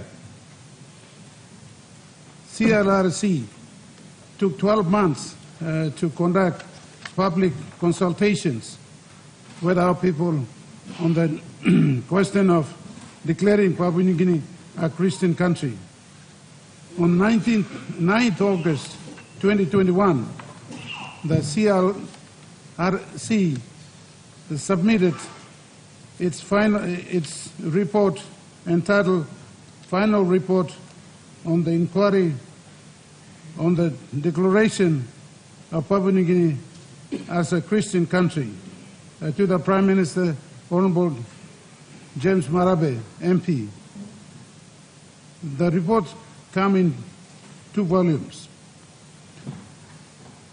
On the same day, the Prime Minister presented the final report of the Constitutional Law Reform Commission to the National Executive Council. The National Executive Council deliberated on the final report of the CLRC and approved its recommendations, and the final report to be presented to this Parliament in its decision number 227 2021. Mr. Speaker, the Constitutional Law Reform Commission made 6 recommendations in its final report that was approved by the National Executive Council. These recommendations are: Recommendation 1, amend the preamble of the Constitution and declare God as the creator and the source of all powers and authorities. Recommendation 2, amend the national goals and directive principles. Create goal number 6 to include Christian values and principles. Recommendation 3, amend Section 1 of the Constitution and insert a new subsection of declaring Papua New Guinea a Christian country and make allowance for other religions to be practiced in peace and harmony. Recommendation 4, insert a 10th basic social obligations obligation in the preamble of the Constitution. Recommendation 5, amend the National Identity Act 1976 to reflect Christian identity. Recommendation 6, develop a national policy of religion.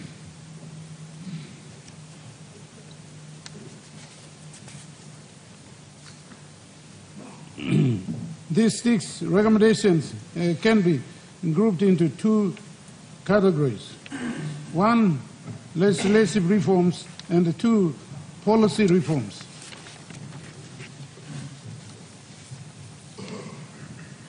Mr. Speaker, amendment forms part of the recommendations on legal reform. It seeks to amend the preamble and the section 1 and 3 of the Constitution to declare Papua New Guinea a Christian country.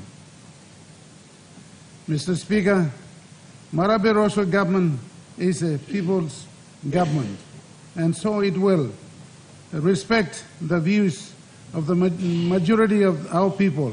Our people have agreed to amend the Constitution to declare our country as a Christian country. Mr. Speaker, this amendment will adequately capture the wishes of our people reflected in the final report of the Constitutional Law Reform Commission. Mr. Speaker, in terms of policy reform, the Department of Community Development and Religion has started work on the draft national policy on religion, which is almost 60% complete, awaiting the outcome of this constitutional reform for completion. Mr. Speaker, with that, I now commend the constitutional amendment to amend the Constitution to declare Papua New Guinea as a Christian country to this Honourable House. Thank you. The Honourable Member for Vanimo Green. Mr. Speaker, I take note of the bill that's been presented, and I wish to debate. Make your debate. Thank you, Mr. Speaker, Acting Speaker. I am very skeptical. Mr. Acting Speaker, we live in a global village. This particular bill that's been presented, it's rather unfriendly and very highly hypocritical and contradictory. You don't have to go anywhere. You just go to recommendation number 3. There's hypocrisy right there. I meant section 1 of the Constitution and insert new section of declaring PNG Christian country and make allowance for other religions to be practiced in peace and harmony. Section 45 of our Constitution states very clearly freedom of conscience, thought, and religion.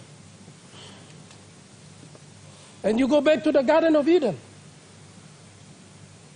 God allowed Adam and Eve to have the freedom of choice, to either eat from the fruit of the knowledge, wisdom, or not to. That's the choice they made.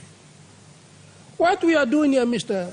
Acting Speaker, is we are forcing the people of this country. You may as well as disqualify the governor for West New Britain not to come and sit in this parliament because he's a Hindu. Another hypocrisy.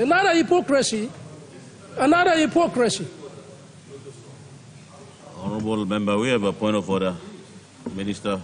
I think no one on this floor has a right to judge someone's own religion. And to say that that particular person is this faith or denomination, I think that is up to the individual. To call someone's name on the floor and say this person is that, I don't think the person raising the debate is a pastor to determine whether he's Hindu or Christian. That's up to him to determine. So I would like the member to retract that provision that he said that he's a Hindu. Thank you. Honorable Minister, your point of order is in order. Honorable Member of Vanimo Green, I'll allow you to make your statement, but I will ask you to refrain from mentioning... Mr. Acting Speaker, we are legislating to say we are a Christian country. We are declaring ourselves to be a Christian country. That means we do not want to allow other religion. That's right. Yep. You are legislating to declare Papua New Guinea a Christian country. You are forcing everybody to be a Christian. Didn't our forefathers in their wisdom already address that? And it's embedded in our Constitution in Section 45 of our Constitution. The freedom of conscience, thought, and religion. What are we doing here? You know, another mockery. When our Prime Minister went to the airport and bowed down to the Prime Minister of India. Another mockery. Hypocrisy. Hypocrisy at the highest level. Honorable Member, we have a point of order. Honorable Minister, what is a point of order? Our leader is a very senior politician on the floor. To infer that Prime Minister bowed down, he should retract that statement. It was a show of respect in some cultures for senior leaders to give the respect to other leaders. It's not an act of bowing down, just so that we don't confuse our people. Thank you. Honorable Member for Vanimo Green, I'll remind you again to refrain from those statements that you make and go straight to your statements. I'm just trying to say if we are declaring ourselves to be a Christian country, our accents must live according to what we preach. Our accents. There is no need for us to bring this bill to Parliament to declare PNG a Christian country. It's already been addressed by the founding fathers who crafted this constitution. This is unnecessary. How many laws do we pass on this Parliament and we do not follow them?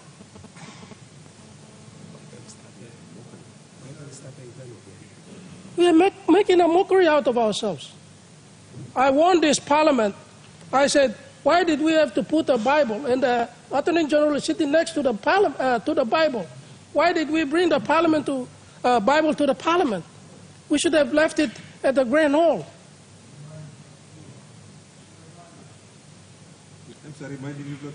I hope it's reminding you guys well. I hope.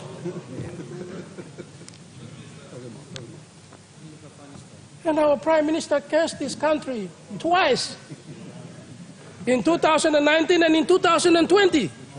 Honorable Member, that's another point of order. Prime Minister, what's your point of order? I want to remind the member for Vanimo Green, there was no instance I cursed Papua New Guinea.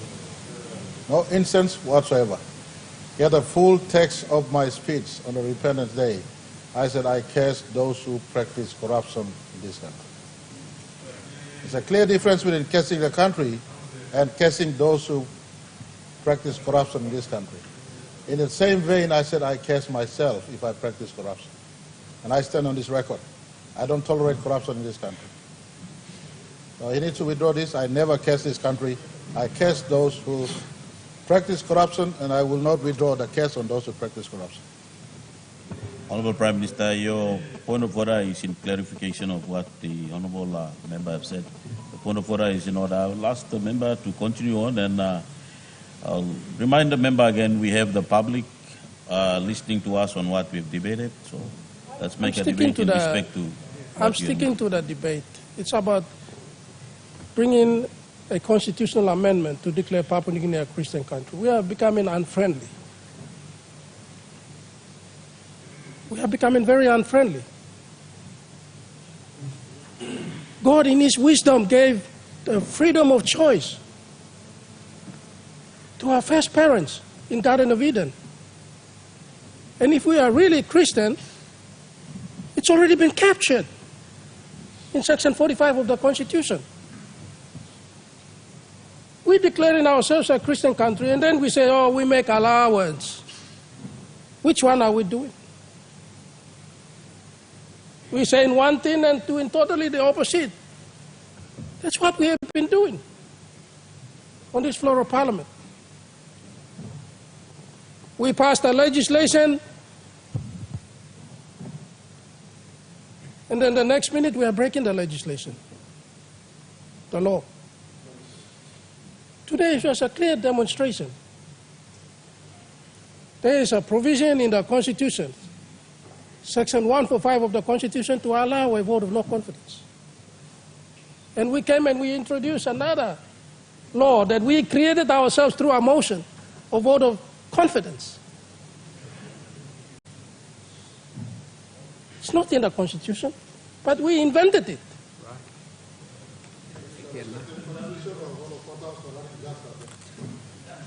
Order. Order. Prime Minister, allow the member to make a statement. Prime Minister, you are speaking. Order. Prime Minister, you respect the chair of the people. Order. Respect the chair. Prime Minister. Respect the chair of the people. It's not your chair. Order. You are screaming like a small boy outside. Order. Order.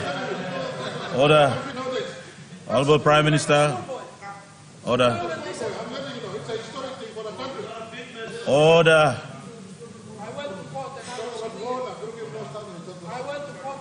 Order. We have a point of order. Honorable Member for Middle Ramu.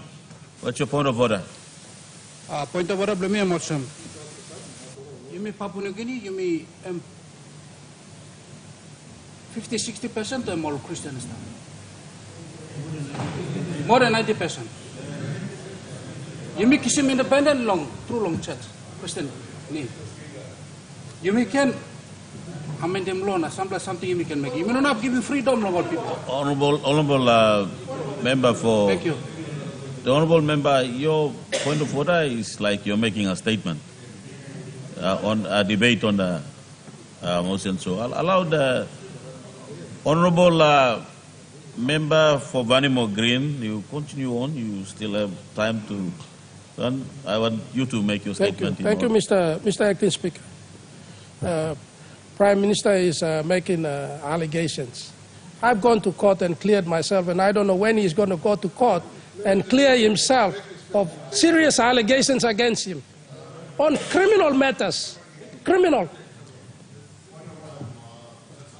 We have a point of order. Minister, what's your point of order? Acting Speaker, please, bill like him get some decorum.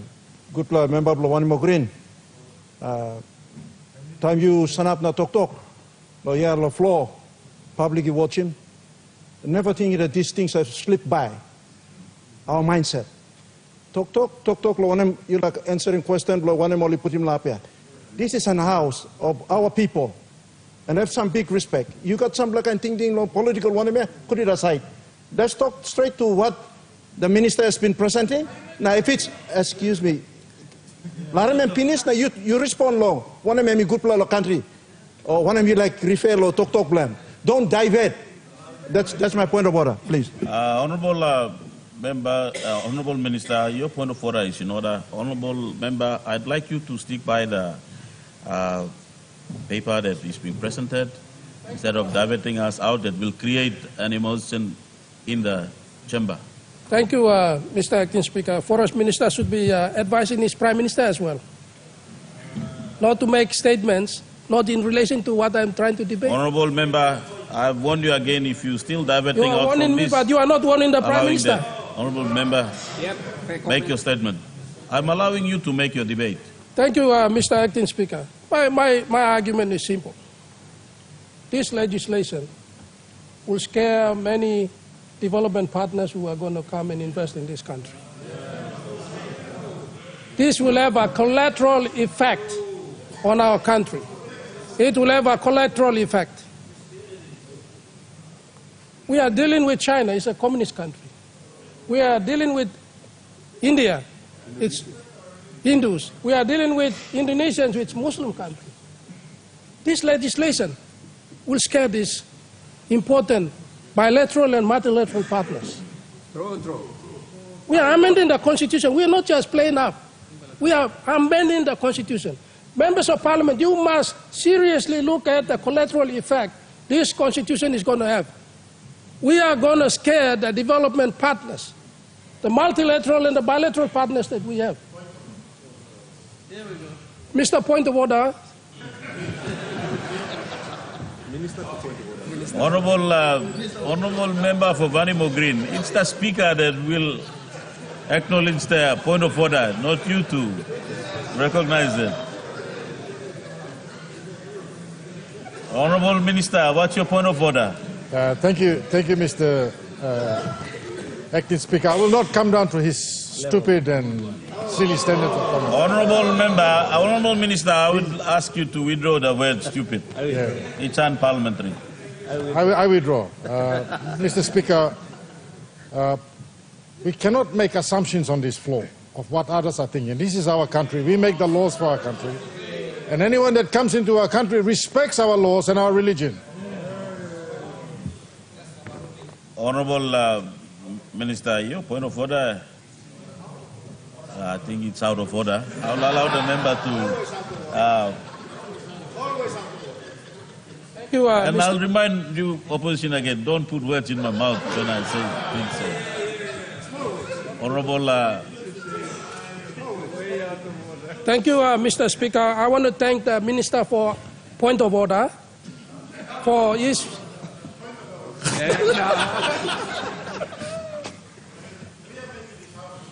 Kids in here. Let's act like leaders in this house. No shame. Name calling. It might be a joke to you, but it's not a joke to me, brother. Honorable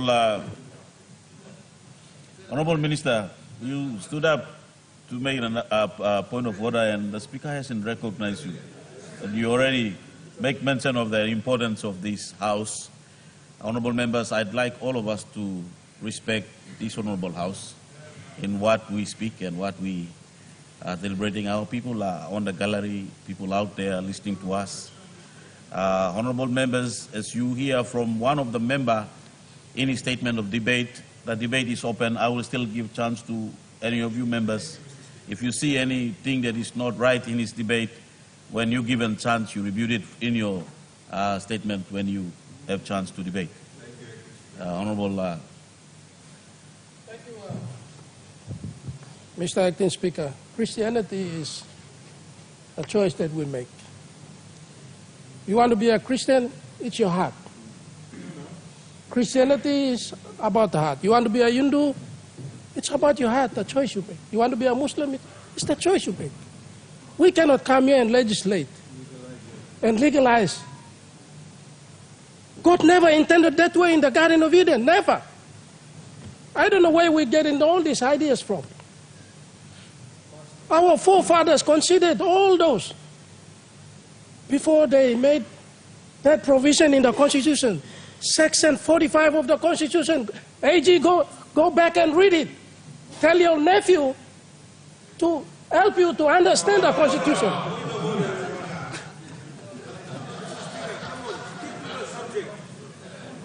like him to withdraw. Him saying, reference to his nephew and his... Mr. Speaker, we're going beyond. Senior leader, stick to the subject, come on. Honorable Minister, your point of order is in order. Honorable Member, I remind you again that I will not entertain any more point of order in regard to your statement, so I want you to stick by the statement then. Mr. Acting Speaker, I'm only making reference because the AG has engaged his own nephew to advise him. There's nothing wrong with that. But it's in breach also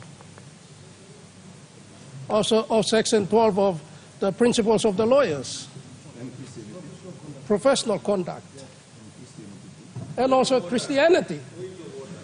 And then we have someone bringing the bill to the floor. Again, so Total hypocrisy. Acting Speaker, is using the debate to create inference on a different subject altogether. This is a separate issue he's raising. Nothing to do with the debate on the legislation that we have in front. And I want him to withdraw this inference, because the AG cannot defend himself while he's presenting the bill. Thank you. Honourable Member, Minister, your point of order is in order. Honourable Member, I would ask you to withdraw the statement referring to a person that you've named. I cannot withdraw because it's fact. It's fact. How can you withdraw a fact? Honourable Member, this is direction from the chair asking you to withdraw. I'll ask you to withdraw. Thank you, Mr. Acting Speaker. I withdraw. But can you please tell those people who are so excited about my debate to sit down and have their own turn when your turn comes? I'm basically trying to tell all of us that God never intended that in the creation. Our forefathers saw all that, and they did talk about freedom of conscience, thought, and religion. It's embedded in Section 45 of the Constitution. We must allow freedom of religion. We must allow every citizen to make their own choice. It's their free will. Christianity is about our heart, our vertical and horizontal relationship, our relationship with God, our relationship with fellow men. And so as the Muslims believe that, the Hindus believe that,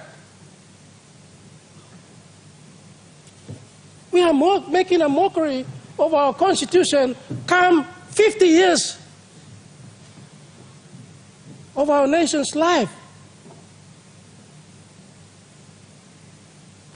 We need to start thinking seriously. It's not something that we come to the floor of Parliament and make a joke out of it, make a mockery out of it, and make ourselves look like hypocrites. Many members of Parliament are dying because our conduct is not right with God.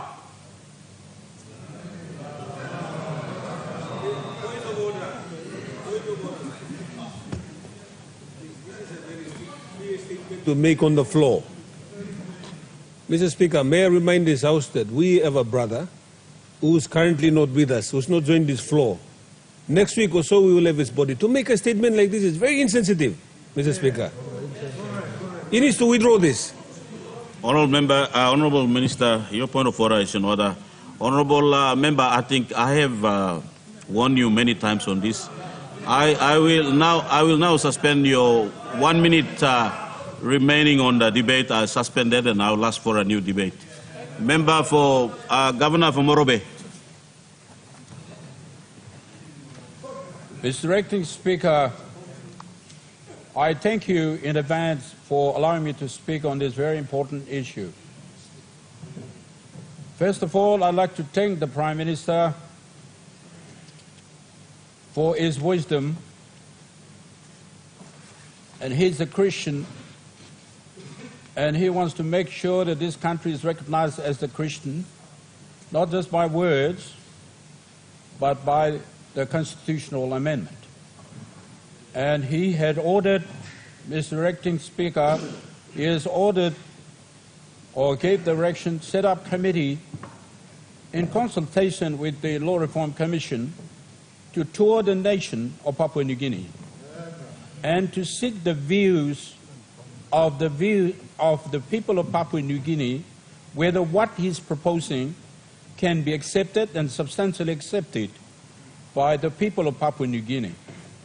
From the record, as I hear from the Minister's report, the Papua New Guinea people have substantially, almost like majority of the people, have accepted the recommendation or the views of the Prime Minister of this country. Therefore, the reports presented to National Executive Council, and by virtue of that report, the NEC has made has directed the Office of the Attorney General to draft the bill to make sure that we recognize it as a constitutional law. And Mr. Speaker, by virtue of that, the Minister has taken, and his department has taken, necessary steps in accordance with the law to bring the bill to this honorable, to the NEC first, and then to this Parliament. And Mr. Speaker, I thank the Prime Minister for that course that you have taken. Secondly, I want to thank the Minister of the Attorney General, or Minister for Justice and the Attorney General, for taking the responsibility and being the author of the bill to bring it to the National Parliament. It is up to the National Parliament to consider your argument, consider the substance of that bill, and decide for himself. And it is up to the Parliament to argue. And I can appreciate the member for Vanimo Green. He's in the opposition, and Mr. Speaker, he's entitled. He's entitled as anyone else in this floor of the Parliament to give a counter or rebuttal view. And I appreciate that. But from the outset, I must say that I support this constitutional amendment. And I want to debate as someone, honourable member before this Parliament, without being boastful, that I'm going to debate to support this bill. Mr. Acting Chairman, the preamble of the Constitution is very clear. It's very clear that we asserted on the 16th of September 1975, we asserted that in the guiding hand of the God Almighty, we declared that this country is independent. Surely, all of the Constitution doesn't define which God. Doesn't define. So, but because we're a Christian country, by evidence, by our life, we can say that this God must be God of Israel, God of Hebrew, and the God of Judah, Mr. Acting Chairman. So I take it, and if we accept this a God of Hebrew and God of Judah, God of Israel, then of course, we will accept Jesus Christ as our Lord. Jesus Christ is our Lord. And those who believe in Jesus Christ can call themselves, and rightly call themselves, Christians. Christians. And therefore, by virtue of that, this country, we can argue here and there, but the majority of the people, through the consultation, and require no evidence, it's a general knowledge that this country, Mr. Acting Speaker, is a Christian country. It's a Christian country. So, and therefore, the God that we declared in the constitution of this country must be the God of Israel and Judah and Hebrew. Now, stepping on from there, Mr. Acting Speaker, we also declared in the preamble of the Constitution that we accept our cultural heritage, valued cultural heritage, including virtues and whatever. Not the culture that will destroy our country, Mr. Acting Speaker, but the cultural, valued culture. Culture for a killing is not a valued custom, valued culture. But valued culture, which stems, I suppose, from the Christian principles. But before I come to the Christian principles, Mr. Acting Speaker, we have accepted the culture value of this country. Our culture heritage, that being practiced before we gained independence. We declared it in the preamble of our Constitution. And then, secondly, we declared that we will accept, these are words of the Constitution, we will accept the Christian principle that are ours. We will accept the Christian principle. That is quite clearly, in an unambiguous term, stated out, Mr. Acting Speaker, in the preamble of the Constitution. So that is clear that we have, even we don't get the constitutional amendment through, we have, by virtue of the preamble which exists now, this country is a Christian country. This country is a Christian country. Now let me go to the argument by my learned friend, Pratapalomi, member for Vanimo. Section 45 of the Constitution says freedom of religion. It doesn't say freedom of Christianity, it says freedom of religion. Therefore, Mr. Acting Speaker, freedom of religion, which also includes freedom of Christianity. Christianity is in there, the Buddhism is in there, the Krishna is in there, the Bai is in there, a lot of something when I go to is in there, including if you believe in the Aspulin Duai, if you believe in the pig, Mr. Acting Speaker, is also in there. Honourable Governor, we have a point of order. Member for Vanimo Green. the good governor for Morobe is misleading the floor. He is misleading the floor in the sense that Section 45, he's the lawyer, I'm not the lawyer, but the way I'm reading it. With this amendment, we will now take away freedom of religion in this country and restrict it to a Christian country. So that means everyone in this country must practice Honorable Member for Vanimo Green, you have already debated on this statement. I will not allow you to entertain that point of order.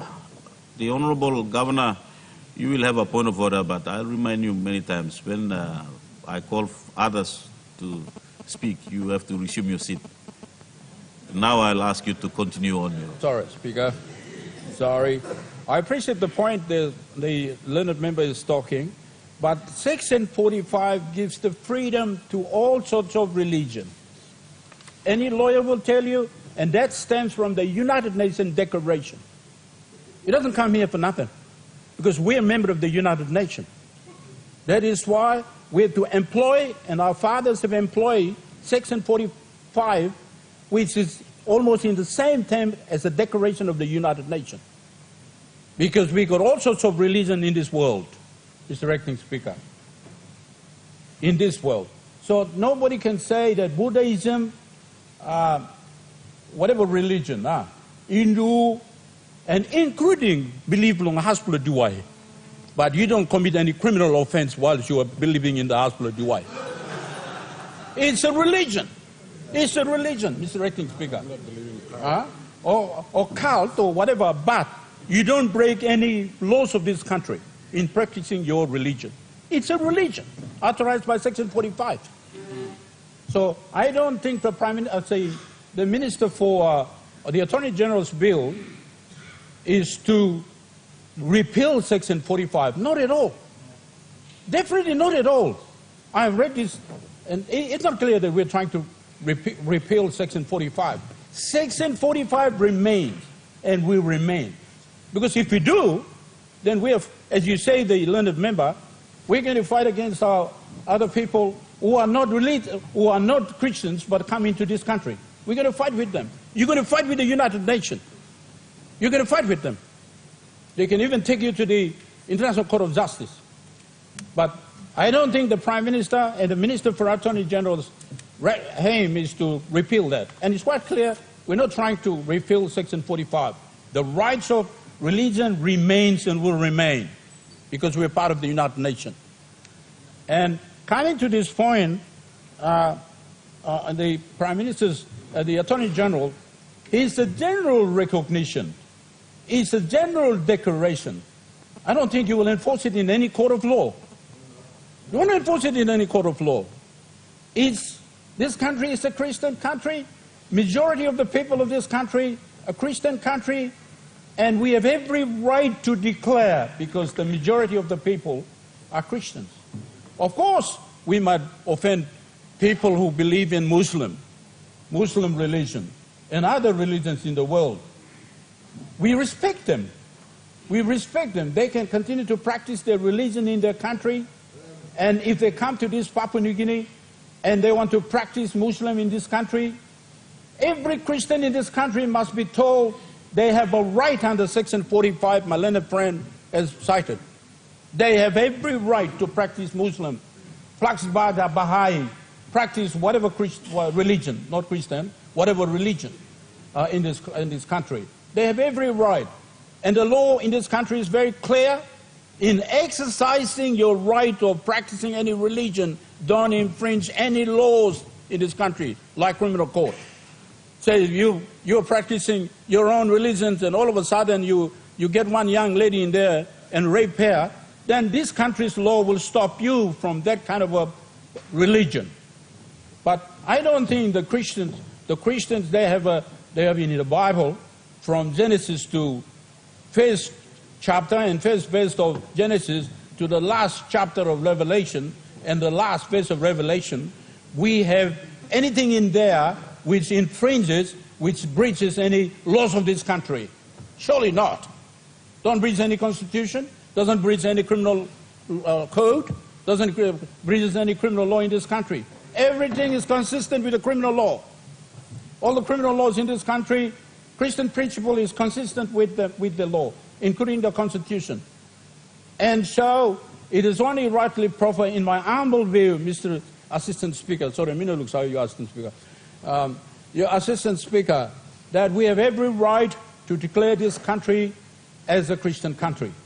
We declare it, but I don't think we can have it, somebody infringes that, and somebody can say, me Christian, you Buddha, you out. You, this kind. I don't think that can be said. For us to say that we are a Christian country and we don't allow any religion in this country, Mr. Assistant Speaker, that we cannot. That would be breaking the law of this land. All we are saying, and all we are entitled to assert, and all we are entitled to bring bills to give recognition that this country is a Christian, is what we're doing, Mr. Acting Speaker. And I want to commend the Honourable Minister for doing that. I can understand what my learned friend, Bratablamino Wanimo Green, that his concern is raising. I can understand. I can understand that if we declare now our country as a Christian country, and some countries who are predominantly Muslim country, like the Indonesia, which got in excess of 200 million population, ours is just small compared to them. They have the major religion there, Mr. Acting Assistant Speaker, is Muslim. And in the past and future, we're going to trade with them. We'll allow them to come into Papua New Guinea without any difficulties. They will come in here. And other countries too, got their religion is different. We'll allow them to come in there because of Section 45. They will come in here. But sometimes people misinterpret. Like what happened in New Zealand some years ago. In New Zealand, people, the Christians there, they went and they slaughtered everyone in the church. That's what happened in New Zealand. And I don't think that these things should happen here. As long as we make it ourselves clear, we're a Christian country, and the religious, the Christian principles does not allow fighting, killing each other, whatever bad thing. This is allowed by the law of this country, and of course this is allowed by any law in this world, in any country. We are going to commit offenses. I don't think, Mr. Acting Speaker, what we're going to do is declare that we are a Christian country, and we will say that under Section 45 of the Constitution, any religion is allowed. Buddha is allowed. One kind of religion allowed in this country. Baha'is, you are entitled to practice your faith in the mind and faith in action. You're allowed, and we will not interfere with that. Continue on, but we want to tell you that we are a Christian nation, and I think with the greatest respect, we are entitled to do that. And the Constitution, the overall constitutional provision from first section to the last section and to the finishing off with the last schedules, does not disallow us from doing this kind of thing. Does not disallow us. We are entitled to it, and I don't think we're doing it contrary to the United Nations Declaration, which is almost in the same terms as Section 45 of the Papua New Guinea Constitution. And I don't think we're doing this thing. And it's like you said, I'm a Tari. Who's going to rebel that when you declare that you're a Tari? You go to Tari and say, I'm a Taria? Yeah, you Taria. Yeah? Mr. Acting Speaker, you Taria? Or if you said you're a Wabek, who's going to challenge you that you are not Wabek? Or you're an Nenengan? If you come to lay and say, I'm a Finchafen man, I declare that I'm a Finchafen man. Who is going to come and say that you are not a Finchafen man? What authority you have in the planet to come and say that you are not a Finchafen? I'm a born Finchafen, Your Honor. Sorry, Mr. Assistant Speaker. We're entitled to declare those things, except we don't break any law of this land. We don't break the Constitution of this country. we don't break the criminal code of this country, as long as we don't break any law of this country, and we don't break any laws of the United Nations, because we're part, Mr. President Speaker, we're not alone. We're a member of the United Nations. So we must make sure that we comply with the laws of the United Nations. Municipal law we comply, and the international law we must comply. And when we comply with the international law, then you don't break any laws of the United Nations, and you don't break any law or municipal law of this country. And when you do that, we are perfectly okay, allowed on the planet Earth. All of the planet Earth, we are allowed to exist. And Mr. Assistant Speaker, I want to support this proposed constitutional amendment to declare this country a Christian country. And we will say it quite clear to the other religions, other countries, that we are not making enemies with you.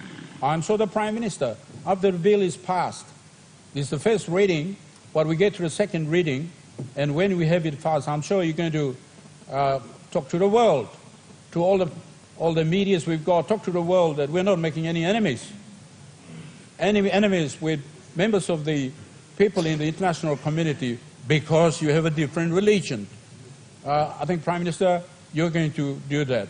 But in the meantime, this bill will receive, I can confidently say that this bill, Mr. Assistant Speaker, will receive and overwhelmingly receive by the people of this land that at last a government of this country, the government which has been mandated in accordance with the laws of this country and in accordance with the Christian principles. I am sure the whole of the people of this nation, only a very few, but the majority of the people will say, at last the government of this country has specifically said and declared, and I said it, that this country must be recognized as a Christian country, Mr. Speaker. And I think that's what's going to happen.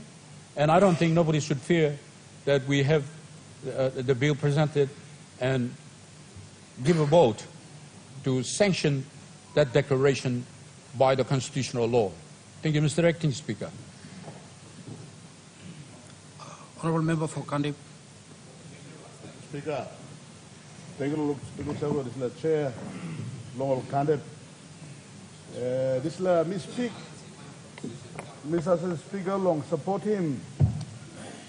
This is a bit long making Christianity come up.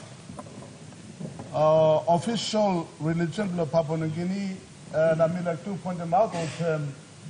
The freedom of religion is established constitution. This is a new global on a bridge, or in no contradiction between two because religion, any religion, he got freedom long. Practice of Papua New Guinea, but this law ever give him looks away also Christianity and official religion belong this country. One time also we talk English and commercial language of Papua New Guinea, words of not below 1,000 dialects or vernaculars you can practice in, but English and official language below business, and this kind you can suppose you know understand it, you can think about along those lines. I think law you make them clear. Also, Papua New Guinea may give him freedom along all religion to be practiced. I mean, all culture you may too, or tradition, the customs, not all tradition, belief you may too, Assistant Speaker. But this law, Attorney General may bring him and make clear. You may not confuse him. And may give him this official recognition also Christianity. And now I'm law to belong Papua New Guinea. Now I think good law. Yeah. Now, Mr. Assistant Speaker, I will just touch three areas. I think it is a very important area, and I think we should also understand the substance of why religions are there. I would like to point to this Honorable House and the people of Papua New Guinea also, Assistant Speaker, not to overlook science, because there is a relevance to science being very relevant, inconsistent to the principles that we're talking about in religion, and I'll come from that perspective firstly. There has been some very latest studies done in neuroscience. And Mr. Assistant Speaker, it really articulates very clearly as to how our body works. Because if you look at the religions, It's to do with developing characters, an attitude in a person, to develop a character in a person. And in that character, when there is the same character by all the people in a group or in a nation, it becomes common thing. It becomes the culture. In business, they say we'll have a corporate plan or a corporate culture in an entity. They get those cultures into place by policies and corporate business plans. And everybody is expected to follow that, live within those the plans that is in that company. And in the company, you'll find everybody acts and conducts accordingly within those cultures, and then you find that the company has a culture. For instance, if you go to some of these grocery shops, and you find people dressed up so well, and they stand and they welcome you and they say, hey, can I do something for you? Can you come in here? They say, you see these prices? Oh, that's really good. They really suck you up. And you think you are the king or queen going in there, and you want to throw all your money there. I used to think that was only once done by the churches. When I went to church, when I was a small boy, the deacons and the elders, they said, oh, welcome, welcome, God loves you, God bless you, welcome. And then I go in the church and I end up paying my tithes and offerings. And I find the similarity in businesses, they're doing the same thing in business. So there's a culture that people are developing. So let's understand the substance of religion or any other thing is not just because that religion will save you. Christianity, I don't think will save this country because we are a Christian nation. No. It is the habit. It is the character. It is the conduct we live in Christianity that will save. So I come from a scientific perspective.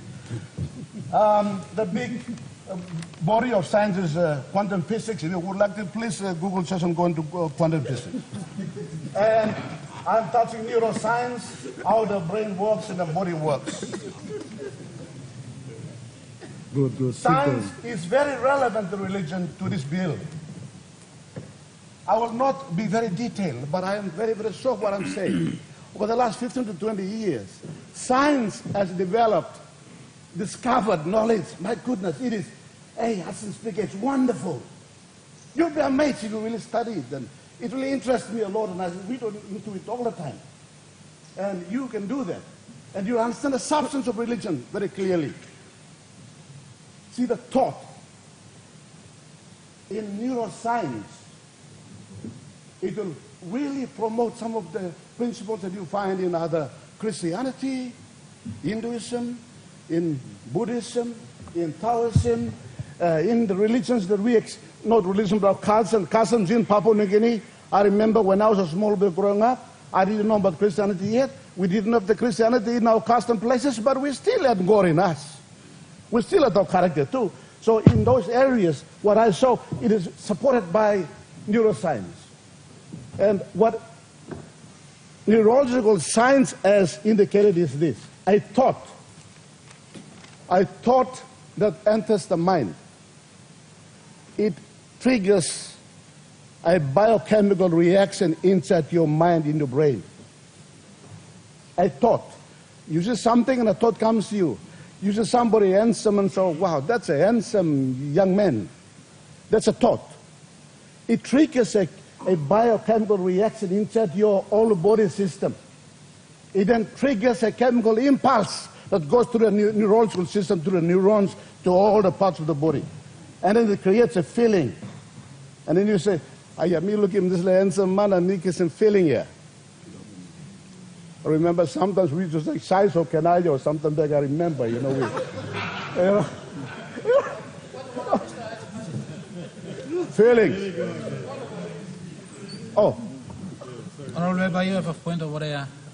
The good minister is what is your point over that? the good minister is getting away from the real debate on the amendment to the Constitution to declare PNG a Christian country. He's creating a debate on science. It's not about higher education and science and all that. It's about amendment to the Constitution on the Christianity. So he should stick to his debate on Christianity and not on science that he believes in. Thank you. Thank you, Honorable Minister. Honorable Member, your point of order is trying to explain it so the people of Papua New Guinea can clear what we are passing on the floor. So, Honourable Member, you can. I don't remember saying that, but I will talk this and I'll conclude with the law and you'll understand clearly. See, so I said the substance of religion we must understand, therefore I'm coming to that. So the feeling creates these reactions neurologically, and it gives you an habit and you act according to what you feel. It creates that habit when it becomes perpetual, continuously, and you think about the same kind, then it becomes your character. And then that character then becomes the culture if it is a common character of everybody. Now you look at Christianity, that is what you want to achieve. That's how it works.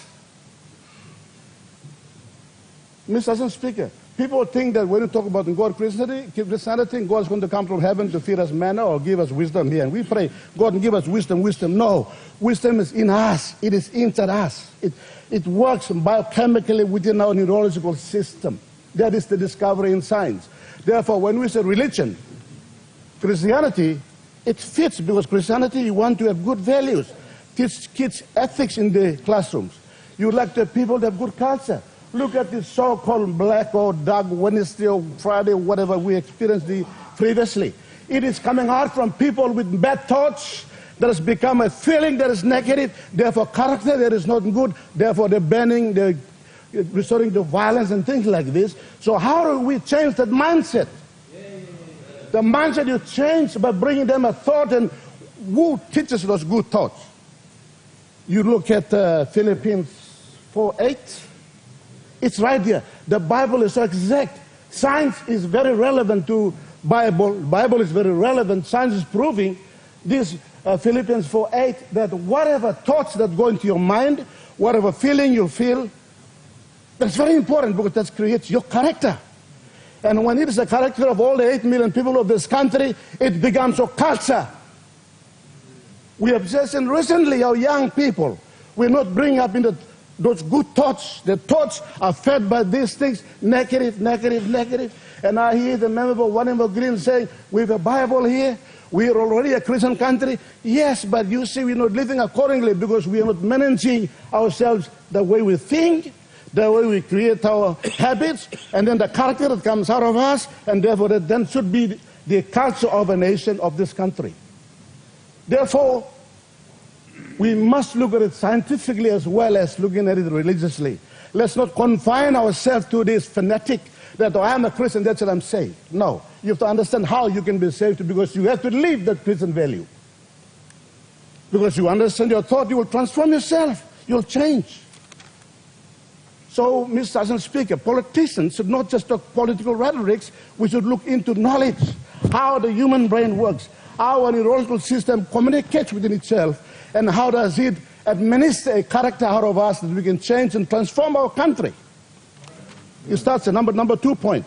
It is the culture of PNG. How can we create that culture? Christianity, yes. What we're doing now. Christianity is a religion if we can live that religion, not just talk it, but live it. And if we can embed it into our school system. We used to have religious instructions before, but now it is not there anymore. Not anymore. We have to push that in our homes. If a welfare system in the families, that fathers and mothers bring up children well, if we have daughters that are brought up well, properly, if the sons that are brought up properly in the family, our welfare system, social development should work strongly so that the families are brought up in this culture so they live it. They just don't talk about it. You can have a law that says we are a Christian country. You can have the Bible here.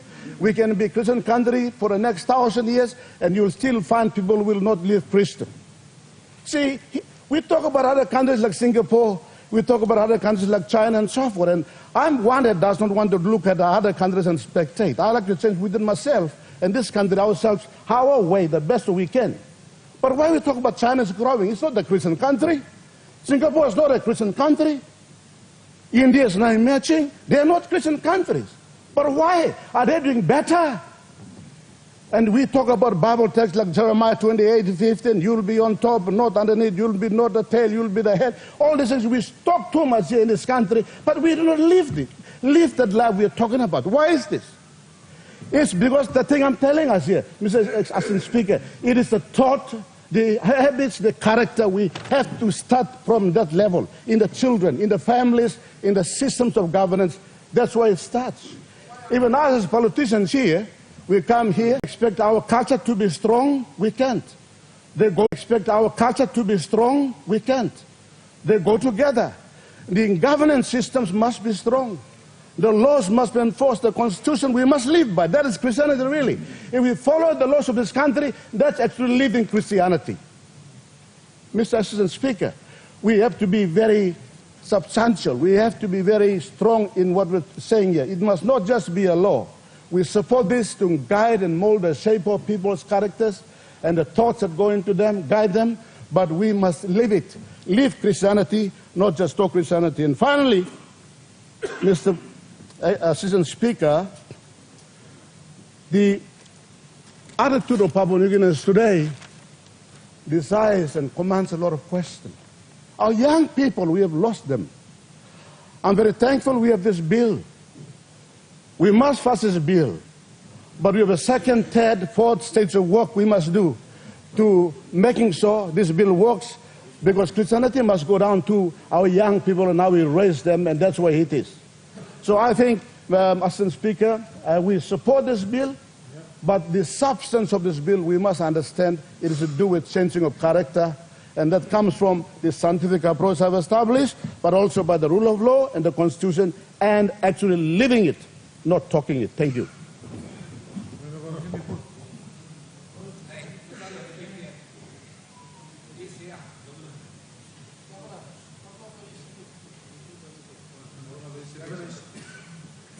Governor Bloisevich.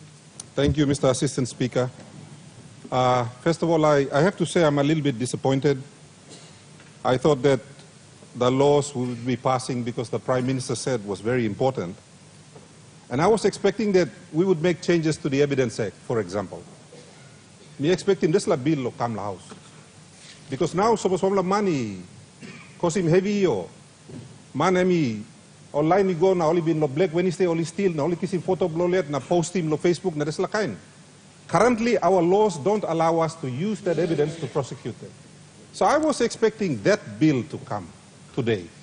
So we can pass him bill or help him or police or prosecute him or money brook him law. There's a lot of cyber bullying going on where young people are bullying each other and they are committing suicide.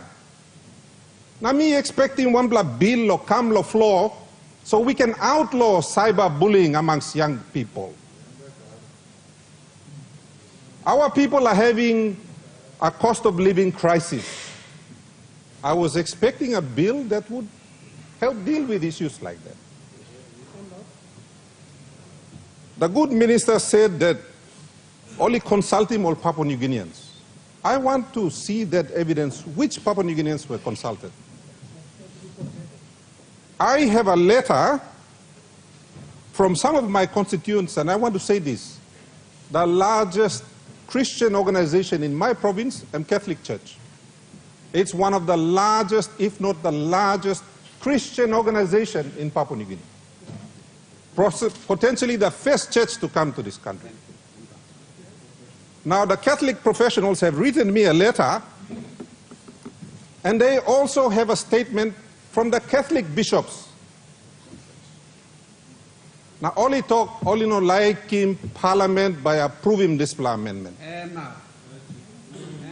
So who are we listening to, Mr. Acting Speaker? This House. Who are we speaking for? I am going to vote no, not because I'm a Christian or not a Christian, but because the Catholic bishops said no. This is la house here. You mean suppose la harim ting ting na bell heavy blow people blow me na karim kam lo here na make it something. Who are we listening to? Why would the Catholic Church object if they are part of this process and if they think that this amendment by sending him life blow people blow you me by giving work law people blame me, by making life long easy. We have spent hours trying to change a law that we don't need to. Section 45 is not finished. Our founding fathers weren't silly. They spent years going through these things. And now suddenly, declaring this country a Christian nation is going to somehow solve all our problems. Suppose you want member of the Catholic faith, now you sit down on this floor. You have to listen to your bishops and vote no. You have to. Otherwise, you can go to Los Andes. Because you are not listening to your bishops.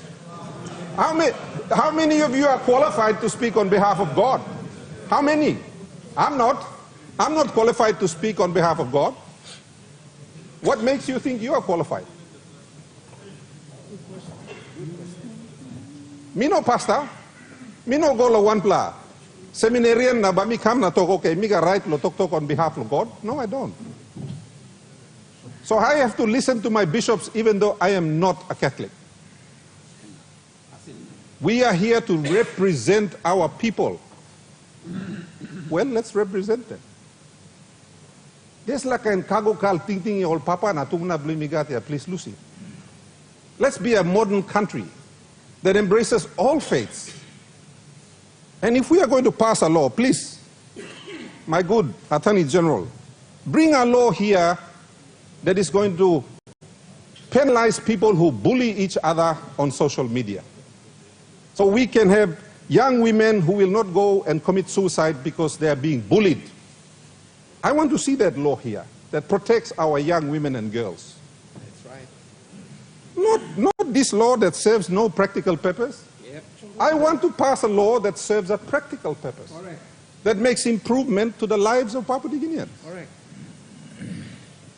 I want to see a change to the Evidence Act. So that ogara man lo Black Wednesday only still na make kain na only kiss him selfie na post him law. Social media yeah. You can use him, that's la evidence na prosecute him all. I want to see laws like this come to the floor. And when you say it's important, at least lo bel lo mi pili mosem. I am saving a young girl's life by passing this law. Who is going to be bullied for whatever reason because boyfriend blong me. To play break up, them decide lo post him all get all naked, picks up lo girlfriend blowing a mantap law, social media. I want to pass a law against that. That saves young girls and women. Not this. So vote belong, people belong isipik. Me talking you all get that now, and me vote belong behind him neck block Catholic Church. And I vote no. We will not make this amendment. Thank you, Mr. Speaker. Mr. Speaker, the point of finish here. Honorable Minister for Finance. Thank you. Acting Speaker, very important debate, so me like join him debate. Thank you, Lolo Savalomi. Mr. Acting Speaker, as some of our leaders have been talking about this subject, and from Governor Blomorobe Saputim, Governor Blisipik, I'd like to declare my position that one was Governor Itok, I'm no Catholic, me Catholic Lutheran SDA.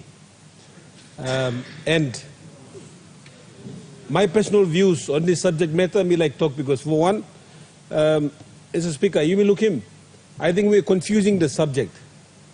The subject is not about conversion, meaning that if we pass this law, automatically everyone has to convert to Christianity. It is a question of identity, Mr. Speaker. How do we identify ourselves in all these countries that identify themselves as whichever, Islam, Muslim, Hinduism? Mr. Speaker, if you look at the statistics, there's about 80 countries in the world who have identity in such as state-sponsored or state-recognized religions. Take, for example, Malaysia, where looks like Islam and national religion, but tolerance of religion is practiced. You look at other Islam countries, state itogosem religion, official religion, but all allow him other religion to be practiced in that nation. I think we're confusing the subject that once we pass this law, everyone must convert. So it's a subject to conversion. Taimimi Pasimsla. One, Mr. Speaker, I'd like to say this, that no other religion in this country deserves the recognition as much as Christian religion. First line come into the country, Mr. Speaker, all Christian come. Without the support of our all Christian been making work into the country, I think most of our districts should not be here. The fiber that holds together when government units fail, it's the Christian churches that run most of this. Mr. Speaker, you take away, and you can see the progression of other countries who take away a provision. Take, for example, US. They take away the provision that we are now a more secular country. We take away God from every institution. They take away God from schools. They take away God from courthouse. Every provision will rouse him. Look at the trajectory they are going down into. Mr. Speaker, the foundation of all the laws, and I appreciate, Governor for ECB saying that we need to bring laws to do with cyberbullying, all of this. Mr. Speaker, this issue will come. Where does the foundation of all that law come down to? Mr. Speaker, I missed up law school, Mr. Drop-in law, 1 or 2 law classes. I'm not qualified as most of these who are seated here, but the foundation, the moral anchor that governs every law should be something that is identified in the mother law, believe me. Mr. Speaker, if we remove, we just allow and say, you may tolerate them religion and stuff, in 10 years' time, 20 years, we will not be here. What is the anchor we want to put for this nation? Mr. Speaker, the question is, how do we identify as a nation? It's an issue of identification, not to do with conversion. Like you may say earlier, you may go a Christian. Most of us are Christian, but most of us are not practicing Christian. We are not forcing by legislation that Christians should be mandatorily practiced in Papua New Guinea. It's just saying that we recognize ourselves as a Christian country in the future, for leaders to embrace that our foundation is built on Christianity. And no other faith deserves the recognition that Christian faith deserves on this floor, Mr. Speaker. No other religion. If some religions are competing to be recognized, you do your time. Christianity came here so hundreds of years ago and they've beat their time. Most of you, I can speak for yourselves that most of us are here because of the Christian religion that our parents practiced. Churches, schools. Some of us attended Catholic schools. Some of you are descendants of missionaries on whichever faith. Let us not confuse, Mr. Speaker, that if one denomination deserves the recognition in our constitution, it's the Christian faith, Mr. Speaker. It's the Christian faith. And this is an issue of identification, not of practicing or conversion. So let's not confuse the issue, Mr. Speaker. Me like supporting Mr. Bill, that I want to place on record that when I vote on my conscience, is that we identify ourselves as a Christian nation. Thank you, Mr. Speaker. Governor for Manus. Mr. Speaker, Lord Luxavelo me Edim Lik Tok da Soli Guantemol Tok where you may all talking to this. I am a Christian, and I'm not ashamed to be called a Christian. That is my identity. And as Christians, we also have hope, and that is even more better than all other religions. That is why you may like him Christianity.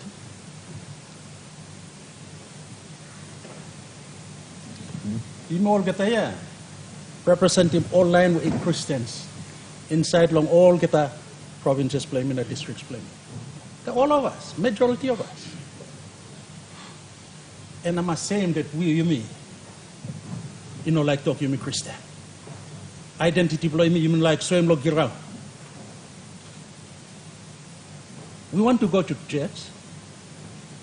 Taso limino like him all money sabe you me Christian no good all narabla line ron narabla lo tu tinti no good lo you. I don't think that is what we should be doing.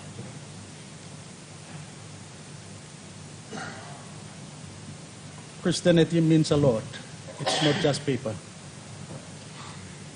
And Christianity itself too, it talk also, you know, na posi man, lo biyanem ting ting longan. That is how sin came into this world.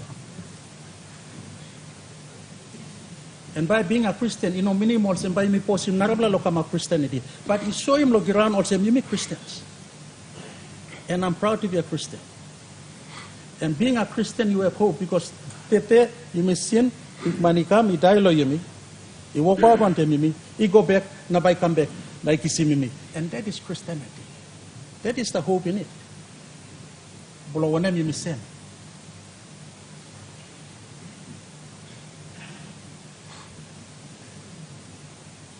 Me like reminding me. Time picking up big man is tablo ground. Or worse enemies belong up online blow lotu.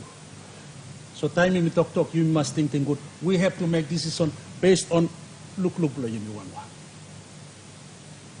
Online blow direct me Mr. But we have to do it ourselves. If I'm surprised suppose me both today, suppose one blow you blah in on support him, I would be surprised. Me no got plenty talk, me no like talk more. But as myself as a Christian, by me sana. You know, because me like him all not like I'm a Christians. But my identity blow me. And as Christians, our duty is to show him identity blow him the world that they will know who Christ is. Thank you. The Honourable Member for Abao. Thank you. Thank you, Honourable Acting Speaker. Thank you, Minister for Justice and Attorney General, for bringing this constitutional amendment to this Honourable House. I stand up to debate against the amendment, Honourable Acting Speaker, for a couple of reasons. Number one, in the 6 recommendations,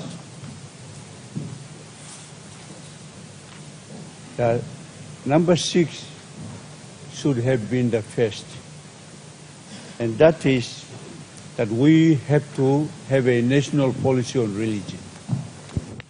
In its absence, we are shortcutting everything to amending the Constitution. So we don't have a policy. So we don't know what we are talking about. Because policy dictates law. Without policy, law by you pitch it everywhere, loosely, and that is what I'm seeing. We already have letters from some of the largest churches in this country against this move. We have not listened. So in the absence of a national policy on religion, we are just coming to shortcut to dig into the mama law, which is dangerous. That's the first point that I want to make. Number 2, Honorable Acting Speaker.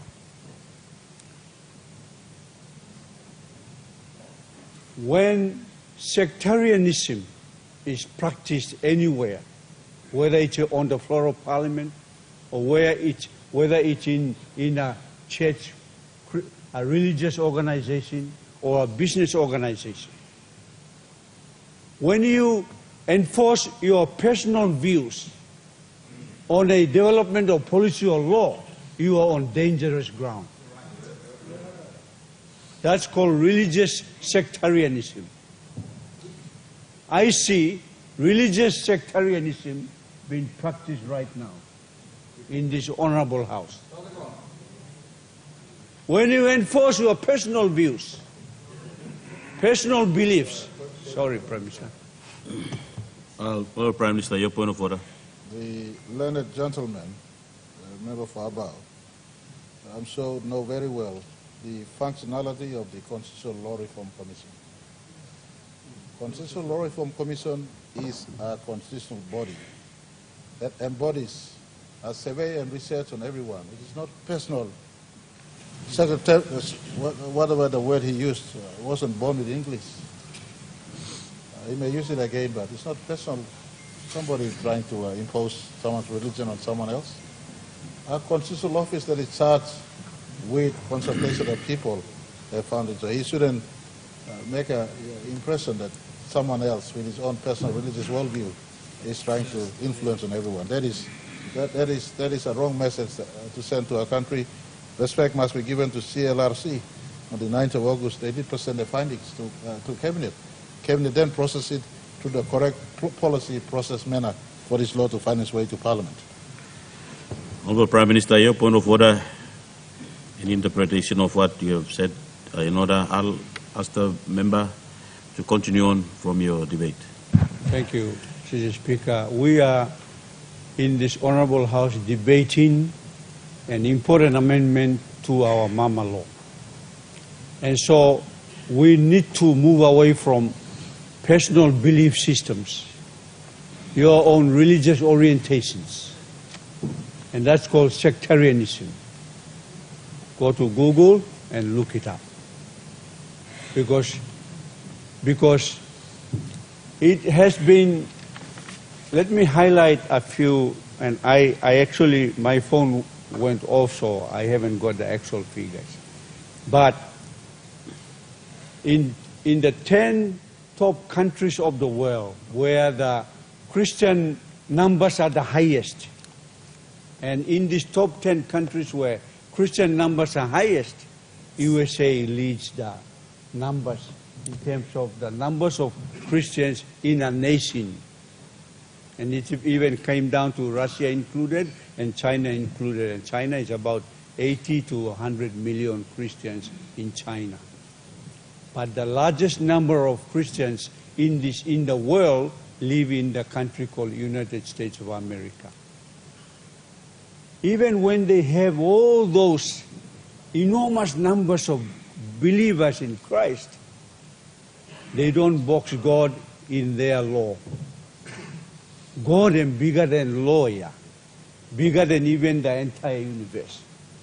You cannot box God in a letter of a nation's law. And legally too much. You can't bring God too small. God is bigger than us. Bigger than Papua New Guinea. Bigger than any prime minister. This is why the professionals from the Catholic Church have issued a warning, a concern. You cannot legislate God because you know the principles of condemnation. Well, you know behind him, condemnation by follow. Prime Minister, you stood up against the debate on the honorable member for Vanimo Green. And you did agree that you did curse those who practice corruption. The word curse is a very powerful word.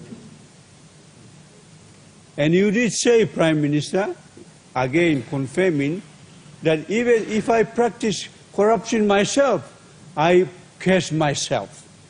Hey, that's very serious confession.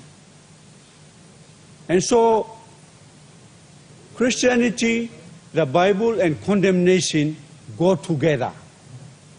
So you put him up, Papua New Guinea named Christian, and we are still banning, killing people and raping our women around everywhere and banning cities like we did on the 10th of January. Oh, only to Christian country, constitutional Christian country. But look him all, hypocrites. Condemnation will come. No investor will come. The issues that were raised. Honorable member, I will ask you, sorry for interrupting, I will ask you to address the chair by looking to the chairs to make your statement. Sorry, Honorable. Thank you. So, Honorable Acting Speaker, when this Holy Bible was being planned to be brought in, I also went against it.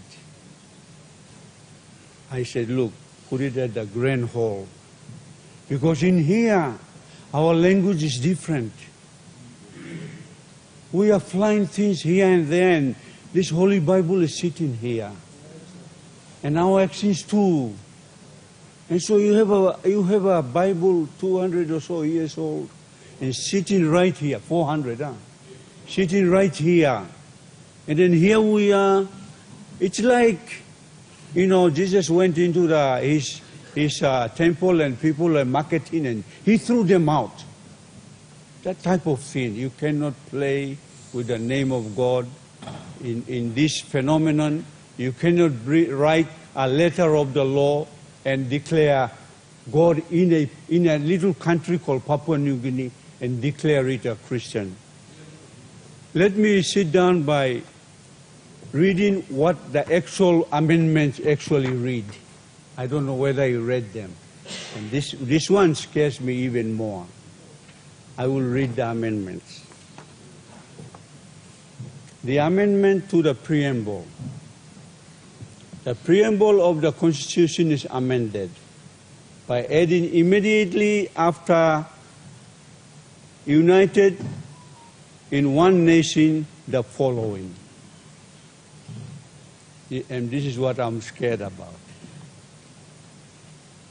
Acknowledge and declare God the Father, Jesus Christ the Son, and the Holy Spirit as our creator and sustainer of the entire universe and the source of our powers and authorities delegated to people and all persons within the geographical jurisdiction of Papua New Guinea.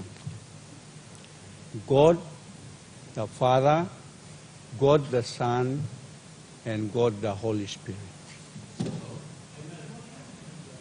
We are bringing it into a country's constitution letter of law. Displagodia and Tarablaya. You cannot code him into a law. Thank you, Acting Speaker.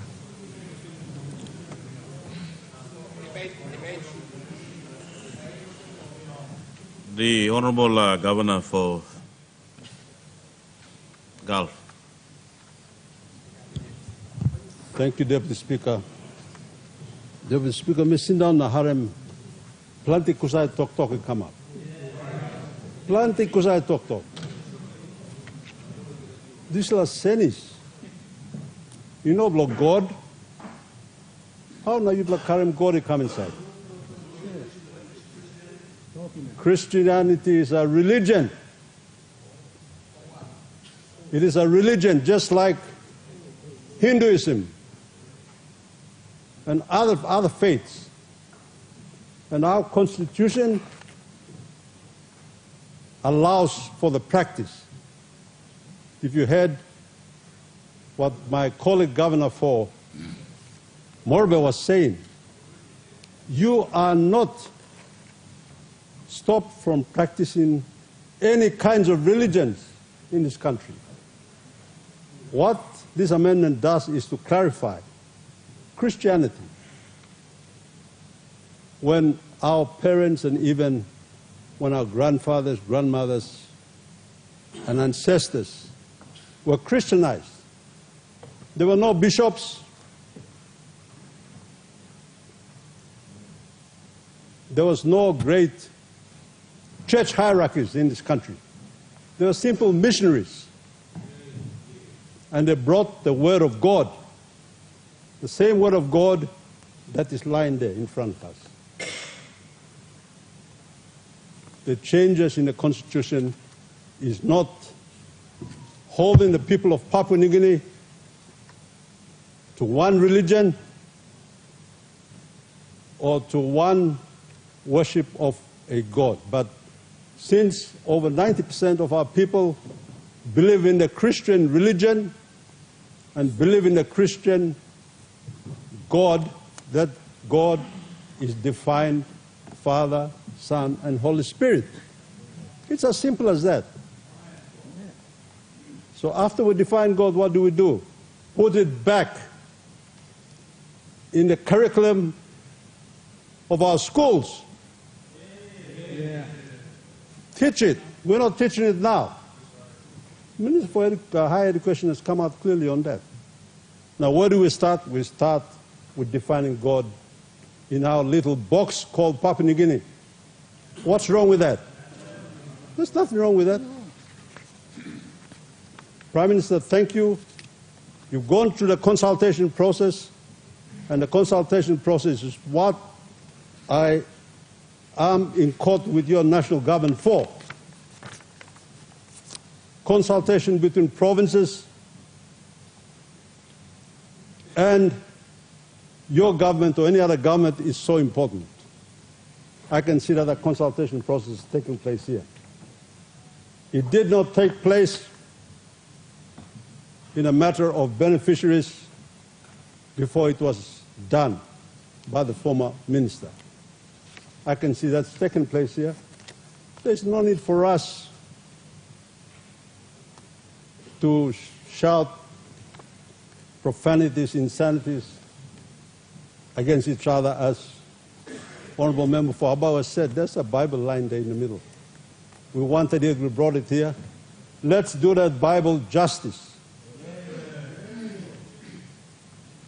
It's a Christian religion, the Word of God written down, sitting right in front of us.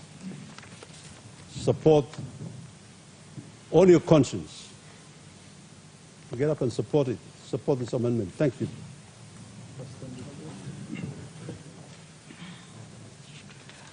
The Honourable Member for Pomio. Thank you, Thank you, Acting Speaker. Bisla start law, amla code where the first president long United States of America, the President George Washington,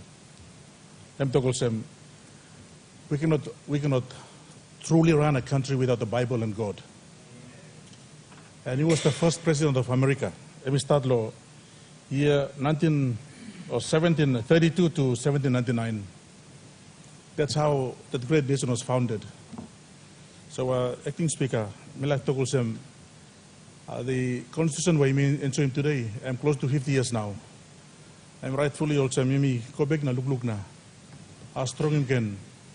The values that we have, the values that is actually corroding in our systems today because of lack of Christian principles. And I'm Dr. Lord recommendations lawyer. And I want to say that the recommendations are in order. I want to support this to actually firstly declare that God is the creator and the source of the powers and authorities. And first, something I'm straight. So some from the opposition say that there's recommendation 6 is supposed to call recommendation 1. Me look at slide, straight to us. Where 6 talks about the development of national policy on religion. The first is to declare the God as the creator. And first, something which, on my view, I think it is in order. So, many of our cultures, many of people came about so the light because of Christianity in the past. We did not actually come together as a group, as a district before Christianity came to being, and because of Christianity, it united us as a district and as a country. And I believe that we need to reestablish our identity again as Christian nation. And I believe that we need to amend this constitution today to make sure that these recommendations are accepted by this parliament. So, today, we need to again acknowledge the Creator God as the God of our nation. Thank you, Acting Speaker. The Honourable Minister for International and Trade and thank you, Deputy Speaker. Me too, Milag. Nasanap na debate in favor of this amendment to the Constitution. Number 1, Milag rebatim tok blong ali blomi, the member blow Vanimo Green. I do not see investors avoiding this country because of this amendment. Honourable Member, what's your point of order? Mibla olgata equivalent status mibla stapia elected members of parliament. No got one plan legally lo narpla. So inaplo minister withdraw him this with legally blow me member blow Wanimo Green. I mean no legally mangi member blow Wanimo Green. Honourable Minister, I wish you sit. I'll make a ruling on that. And Honourable Member for Sinsina Yongmul, your point of order is in order. I will ask all of us, whatever title you have, whether it's your brother or your tambu or what, you can address that out from the House of God. Address every honourable members as members of this parliament. So, Honourable Minister, I will ask you to withdraw that statement and continue on with your. All right, thank you, me. I will withdraw that. As Minister for International Trade, I want to say to this Honourable House, I do not believe this amendment, which will not affect Section 45, will scare investors. That I want to make clear to this Parliament. Me no look him how by scaring investors. Why do I say that? all other countries of the world, including Israel, a Jewish state, they allow religions to be practiced, other religions. This happens all over the world. Even though they have an official religion, it does not scare investors. So to say that, or to inform Parliament and to try and infer that investors will not come because of this constitutional amendment, I totally disagree and I think it's wrong. You mean not going to talk about somebody scaring investors? Many, many countries of the world have official religions and it does not scare investors. So I wanted to just make that clear. That's the first point. Secondly, I have a brother who is a priest. Part of my family is Catholic. None of them have called me to say this amendment must never be passed by Parliament. Me surprised to hear him talk here. Many of us represent Catholics. I even have family members who are priests. I have never received a call from them to say that, please don't vote for this. People talk no God. So we need to bring balance to this flow. When we talk about we're representing a church, who do you represent? Because I've never received a call from my electors. So you must be careful the time you talk to Parliament and talk about representing people. Because I represent Catholics also on the floor of Parliament. So I want to make that plain. Thirdly, our founding father saw a need to sign a covenant with the God of Israel. Now we got National Repentance Day. He's a very senior and prominent Catholic. He recognized this God. Today, Parliament will give prominence to this God, our triune God. And as a Christian, I make no apologies for this. I will support this bill. We cannot be scared. We go to church on Sabbath and Sunday and pray to this God to bless our nation. This God has endowed us with so much gas. Oil, look, God. It's time we entrench him in our constitution. I'm surprised. I'm surprised that we are scared to entrench God in this nation. I'm surprised you are behaving the opposite, leaders. Now, Sabbath and Sunday, you're going to praise him, God is up here. Thank him, God is up here. I'm surprised. Governor Wenger talk clear finish. Freedom of religion is not affected in any way, shape, or form. If it was, then many of us would be concerned. We are only declaring God to be the God of Papua New Guinea by affirming it in the Constitution, and the God who's blessed us. I must tell you, we are one of the most blessed nations, and I thank God for it, and I praise God for that. And I will make no apology to anyone. And my people of Penang will be very pleased that we are going to pass this amendment today.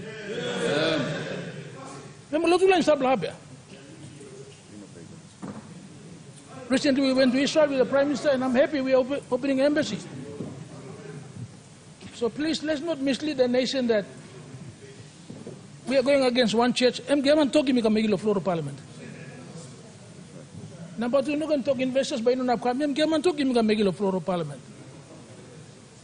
In its time, this nation affirms God as the creator God and the God of Papua New Guinea and the source of all our blessing. So, we are right behind this bill and we are giving 110% support. Thank you, Mr. Speaker. The question, honorable members, the question is that the question be put. The question is that the question be put. Those in favor say aye. Aye. Those against say no. Ayes have it.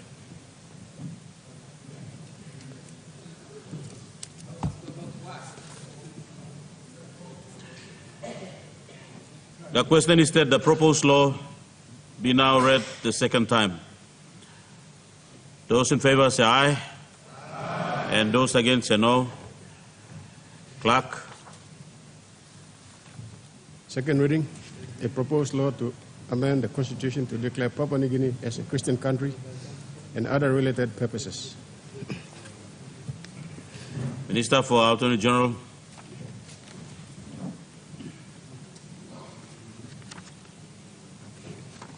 Mr. Acting Speaker, I ask leave of Parliament to move the proposed law without amendments forthwith. Is that leave granted? Minister for Justice and Attorney General.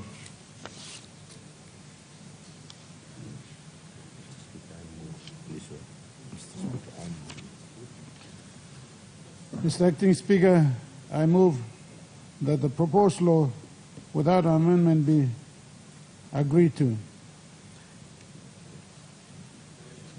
The question is that the proposed law without amendment be agreed to. Those in favor say aye. Aye. And those against say no. Ayes have it. Honourable members, as this is the first vote in Constitution required that the vote must be recorded, and in order for the proposed law to pass, it must be supported by the two-thirds absolute majority of 79 members. Honourable members, the Parliament will now take a vote. Clerk, ring the bell.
Attendants, close the door.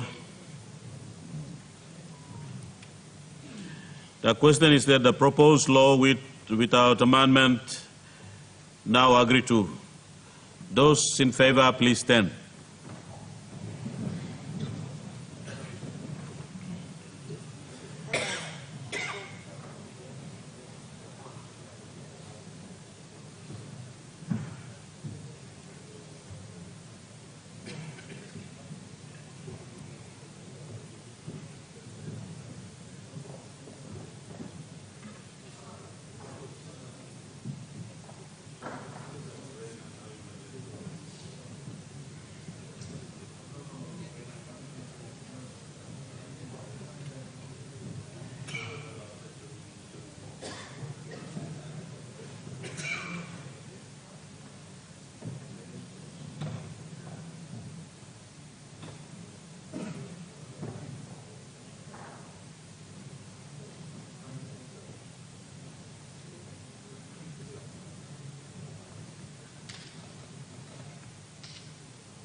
Those against, please stand.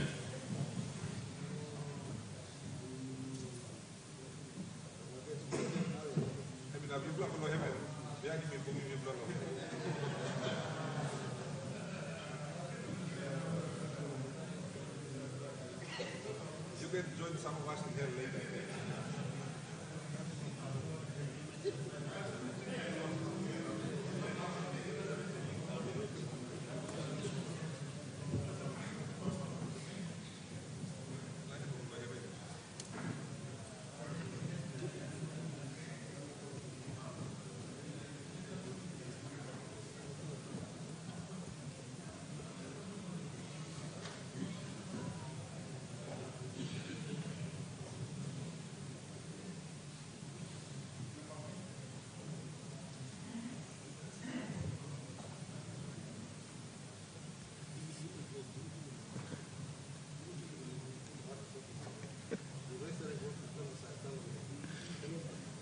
Don't understand.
Honorable members,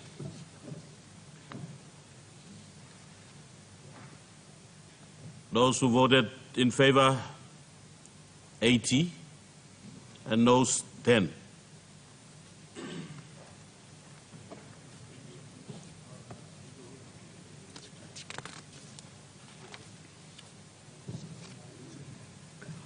Honorable members, in accordance with Standing Order 222E, I now order the third reading, which is the second required opportunity for debate, and the second vote be urgent for at least 2 months this day, as required by the Constitution.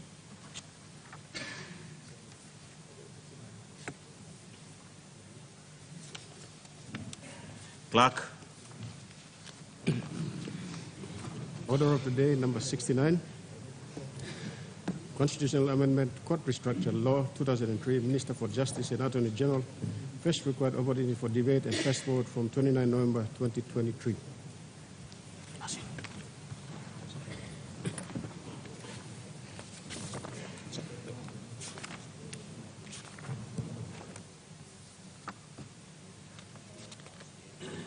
Minister for Justice and Attorney General. Mr. Speaker, in accordance with Standing Orders, Order 22-2B, I now commence the first required opportunity for debate.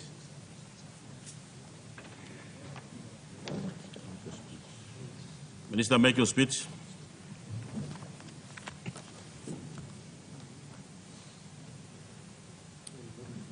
Mr. Speaker, thank you for the opportunity to make a statement. I acknowledge the Prime Minister, Deputy Prime Minister, my fellow ministers, and the Leader of Opposition and members of Parliament. Mr. Speaker, as the Minister responsible for justice and Attorney General, I wish to thank the Marabe Rosso government as the executive arm of the government for supporting the judiciary. Mr. Speaker, the National Executive Council recently approved for the amendment of the Constitution to restructure the High Courts of Justice in Papua New Guinea. The restructure process would entail various legislative enactments and the consequential amendments.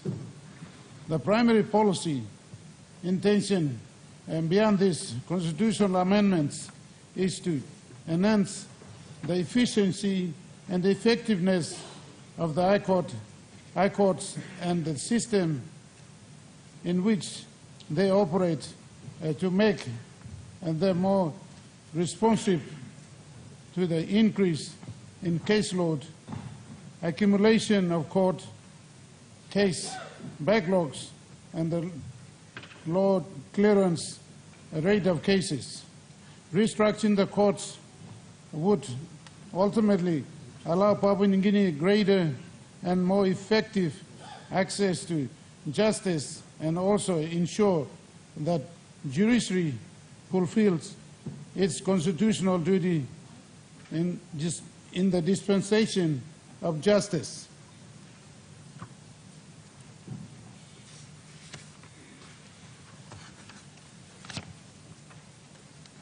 Mr. Speaker, current structure under Section 155 of the Constitution provides only for the Supreme Court, the National Court, and other courts. With the court restructure, a Court of Appeal will be established, and it will be between the National Court and the Supreme Court. The Court of Appeal will deal with appeals from National Court and any other referrals from the Supreme Court. The Court of Appeal will review all judicial acts referred by the National Court. It will have jurisdiction and powers as are conferred by the Constitution. The Supreme Court to become the final Court of Appeal. Mr. Speaker, again, I reiterate that the separation of three courts will enhance work efficiency, accountability, and better management. The judges of the three courts will now have their own matters and operate independently from the judges of the other two courts. They will concentrate full-time on the matters relating to their own court level.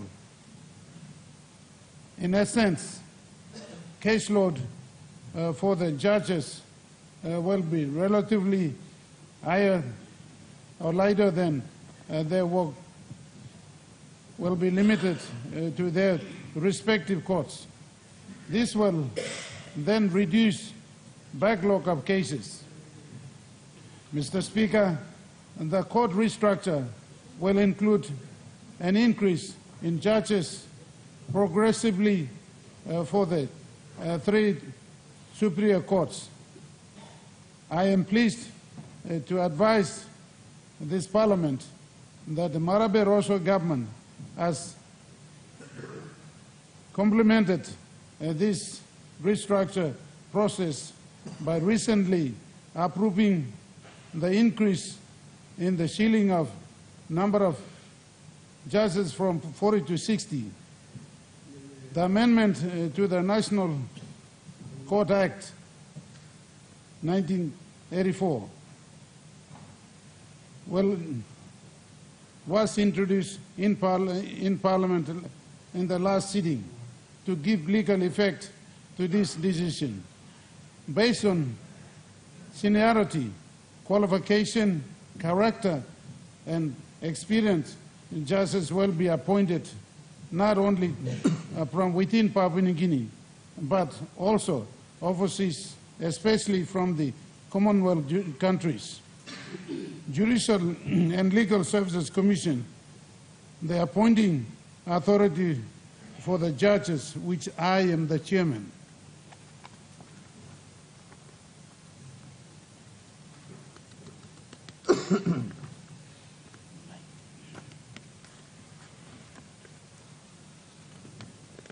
Hey.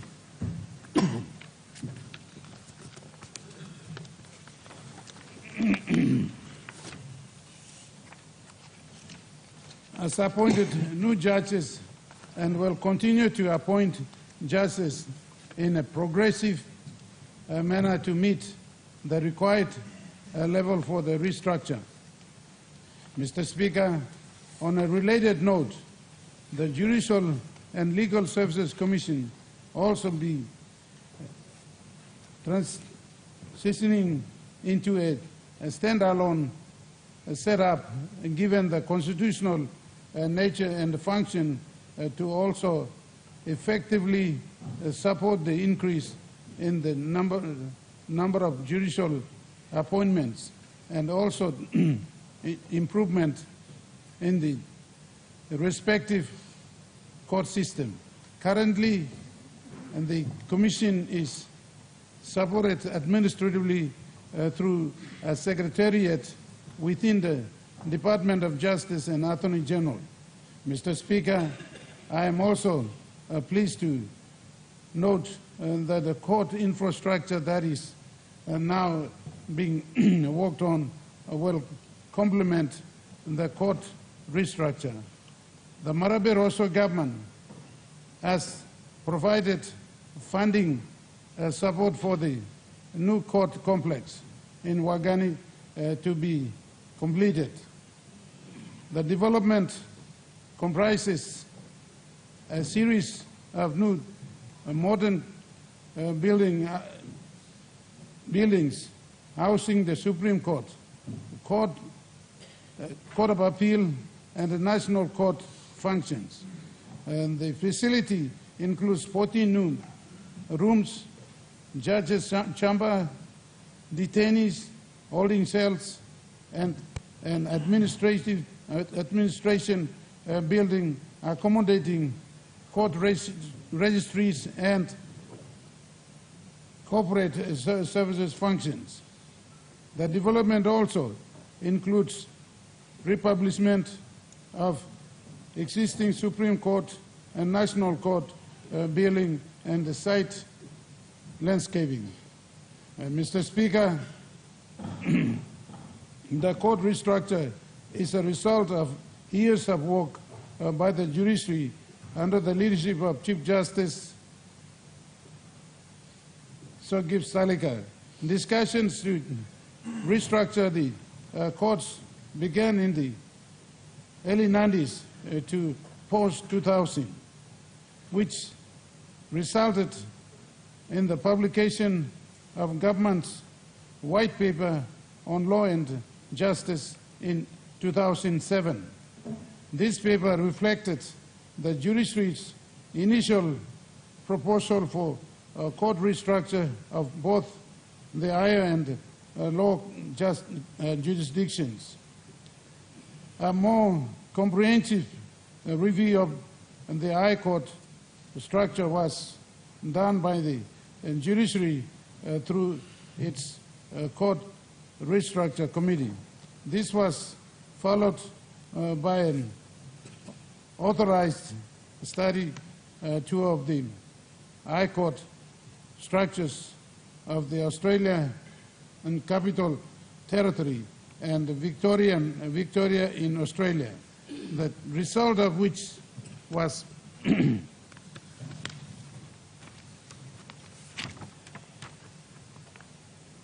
published as the report in 21st Century Court Restructure for Papua New Guinea in 21st March 2010. Mr. Speaker, I therefore would like to acknowledge the time and effort put in by the judiciary through the leadership of Chief Justice to see this come this far. I would like to encourage my colleague members of Parliament, therefore, support the constitutional amendment that will give effect to the court restructure in the upcoming Parliament sessions. Thank you again for the opportunity to make this statement, Mr. Speaker. The Honourable Prime Minister. Mr. Speaker, I want to rise and state from the outset my absolute support in this one and the Marape Rosso government and our coalition partners see this as a monumental and fundamental change to anchor our democracy and the vitality of our economy and our people. Mr. Acting Speaker, the rationale is simple. We are a constitutional democracy. We have divergence of opinion on almost anything. Our litigation volume has increased in the last 49 years. Our workload has increased in the last 49 years. Our economy has increased in the last 49 years. And our court deserves a fair go and a fair treatment. Whilst we have been increasing elsewhere, we have not given fair consideration to our court system. Our judiciary, for instance, before this government came into place, they were operating at a cap of 40 judges only under the National Court Judges Act. 40 judges until we amended this act. Firstly, we increased to minimum 60, and we increased to a possibility of 200 judges. We're in the process, working with the Chief Justice, to bring in additional judicial capacity externally from our similar development partners who have similar jurisdictions as ours, namely Australia, possibly New Zealand, Canada, in the Commonwealth, and elsewhere to ensure we resource and capacitate our judiciary. This law, in a sense, is simple, Mr. Deputy Acting Speaker. It now brings in a very important fundamental change into the structure of the third arm of government.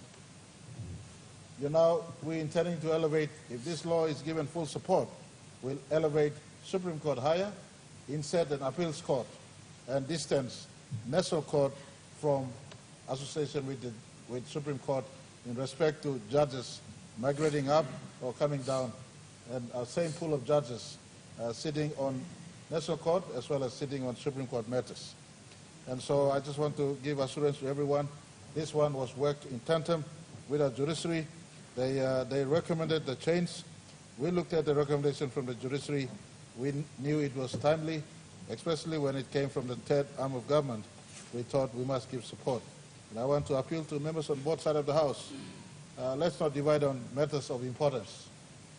Let's not divide on matters of importance. This side of the House, we are sitting and doing people's business. And taking this time also, the earlier bill the earlier constitutional amendment that we passed in this first instance, I want to thank the 80 who stood to support. Defining better in the preambles of our country as a Christian nation does not dilute Section 45 of our Constitution. Rather, it is the freedom of worship is augmented in Section 45 of our Constitution. Allows everyone to exercise their total freedom. Every one of us. You may not be practicing Christian, or you may not be a Christian. Nonetheless, your right for individual practice of religion is maintained in Section 45, but our country deserves to have an identity. Our judiciary is based on a Westminster Judeo-Christian principle worldview. Earlier law and this law come in sync. They work together. They work side by side. Our judiciary knows exactly where the source of authority and law is. The source of authority and law morally speaking, comes from God. We acknowledge God in the earlier law. We now bring this amendment to our judiciary to ensure we empower our judges better. And the opposite may argue later after me, saying that, talking about empowerment, what have you done to our judiciary? Our judiciary knows exactly the level of support we've been giving them since 2019, 2020, 2021, 2022, 2023, including 24 and going forward. We will not compromise help to the judiciary in a nation of so much differences, tribal differences and differences of every sort. Efficient, functioning judiciary that clears the backlog of court and expeditiously deals with justice dispensation is important and incumbent for our country. We felt this reform is necessary, knowing that 49 years, the earlier structure of the current structure has carried us going forward into the future with a population load of minimum 12 million people and an economy that is growing, separating of Supreme Court, bringing an appeals court, and supporting a better defined, unique national court that is not associated with Supreme Court. We feel will best serve our country beyond 50 years of independence. Some of the fundamental changes this government wants to bring into our country, and not just talking about cats and mouses in this parliament. Thank you, Mr. Speaker. I offer support to this bill. I ask my caucus, I ask those who belong to government under the Marape Rosa government, this is foundational change to entrench our third arm of government. Let's give full support to this one. Thank you, Mr. Speaker.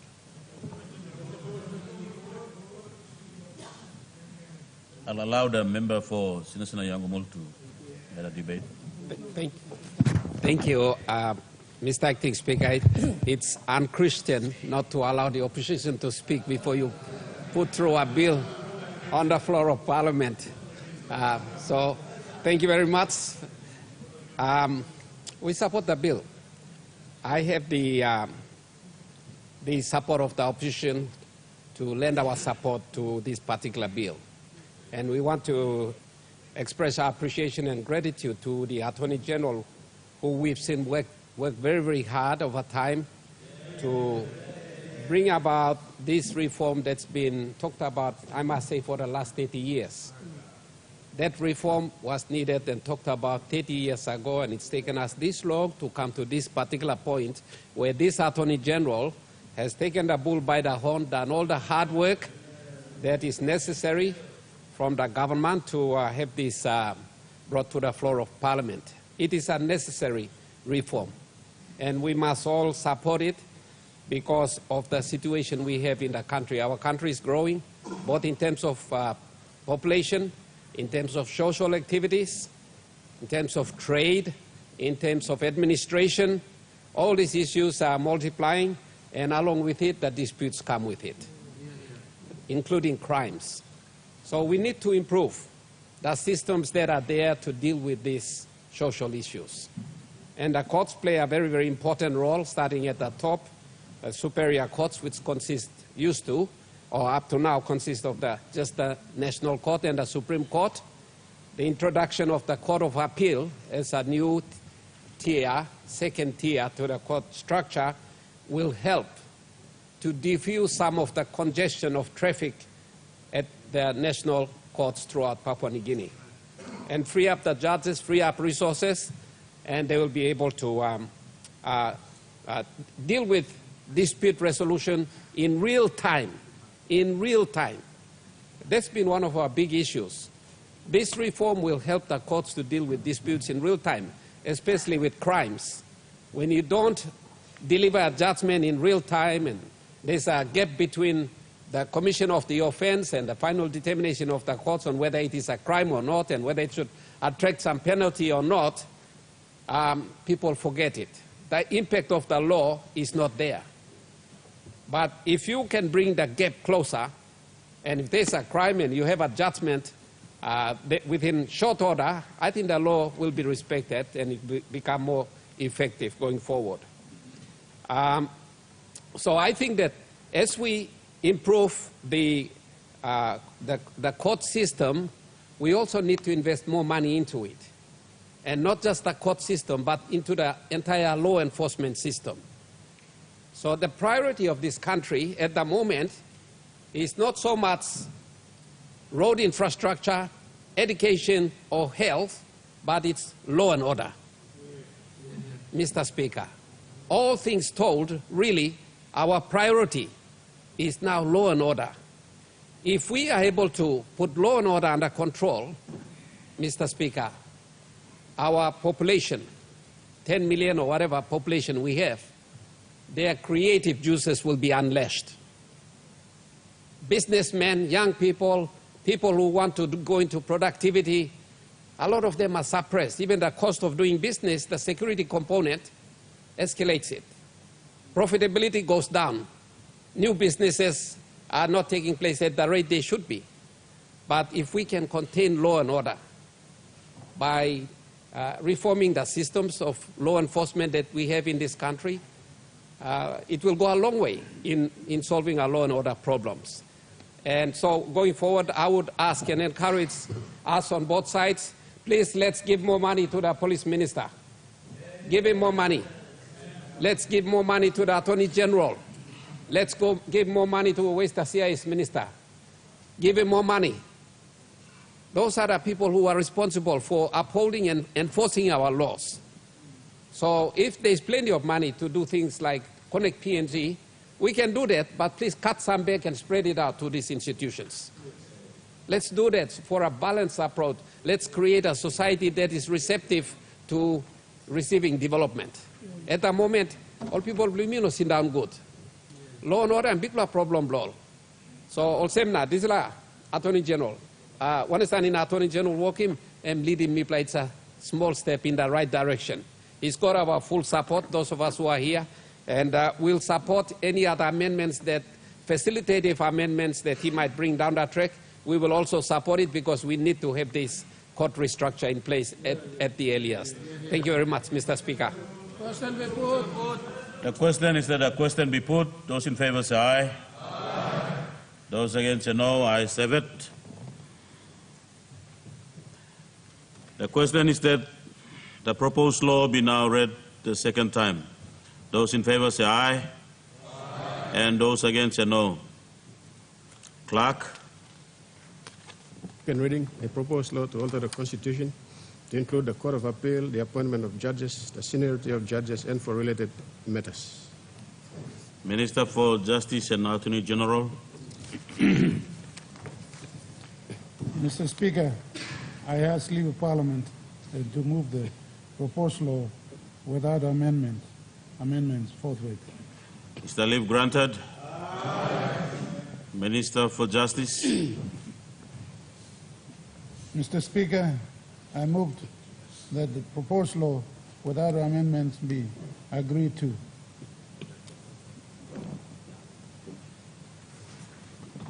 The Honourable Governor for Southern Islands. Thank you, Mr. Deputy Speaker. Sorry, Honourable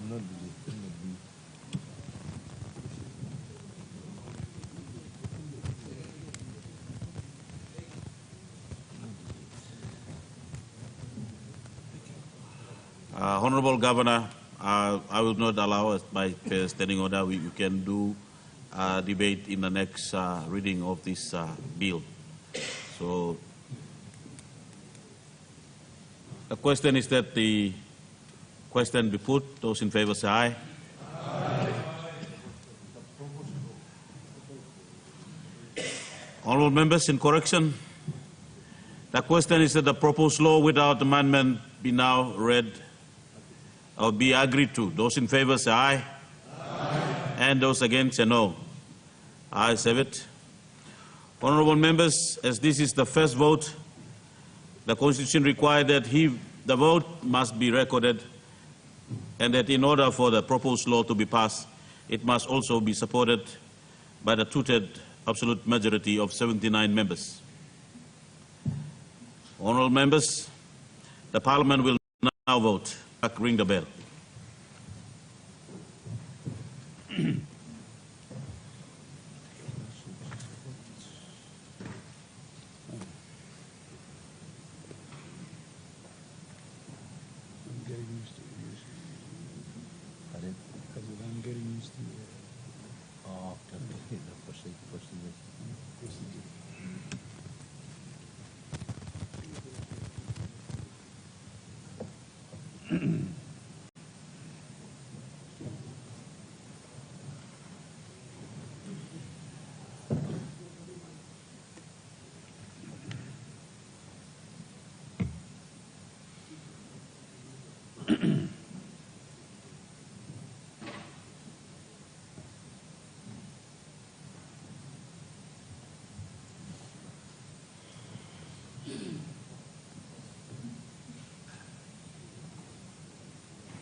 Honourable members, the proposed law with or without amendment be now agreed to. Those in favour, please stand.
Those against, please stand.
Honourable members, those who vote in favour of the bill, ayes have 94 and noes 0.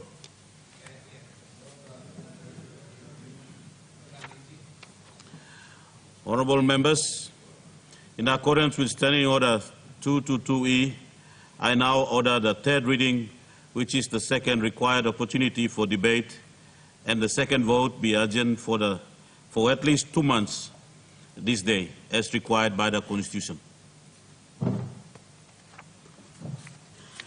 Thank you, Minister.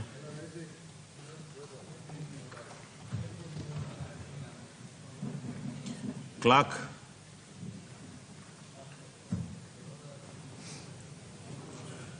The Minister for Public Service gives notice that he shall present a bill for an act to amend the Public Services Management Act 1995 and for related purposes. The Minister for Justice and Attorney General gives notice that he shall present a bill for an act to amend the National Economic and Fiscal Commission Act 1996 and for related purposes. Leader of Government Business. Thank you, Speaker. I'd like to thank members in this Honourable House, us from the government side as well as members on the opposition for attending what has been a very full and bright day for us in Parliament. On the note, Mr. Speaker, I'd like to move that we adjourn Parliament to tomorrow 10 a.m. Thank you. The question is that the motion be agreed to. Those in favor say aye. Aye. Those against say no. Ayes have it. Honourable members, I now adjourn Parliament to tomorrow 10 o'clock a.m.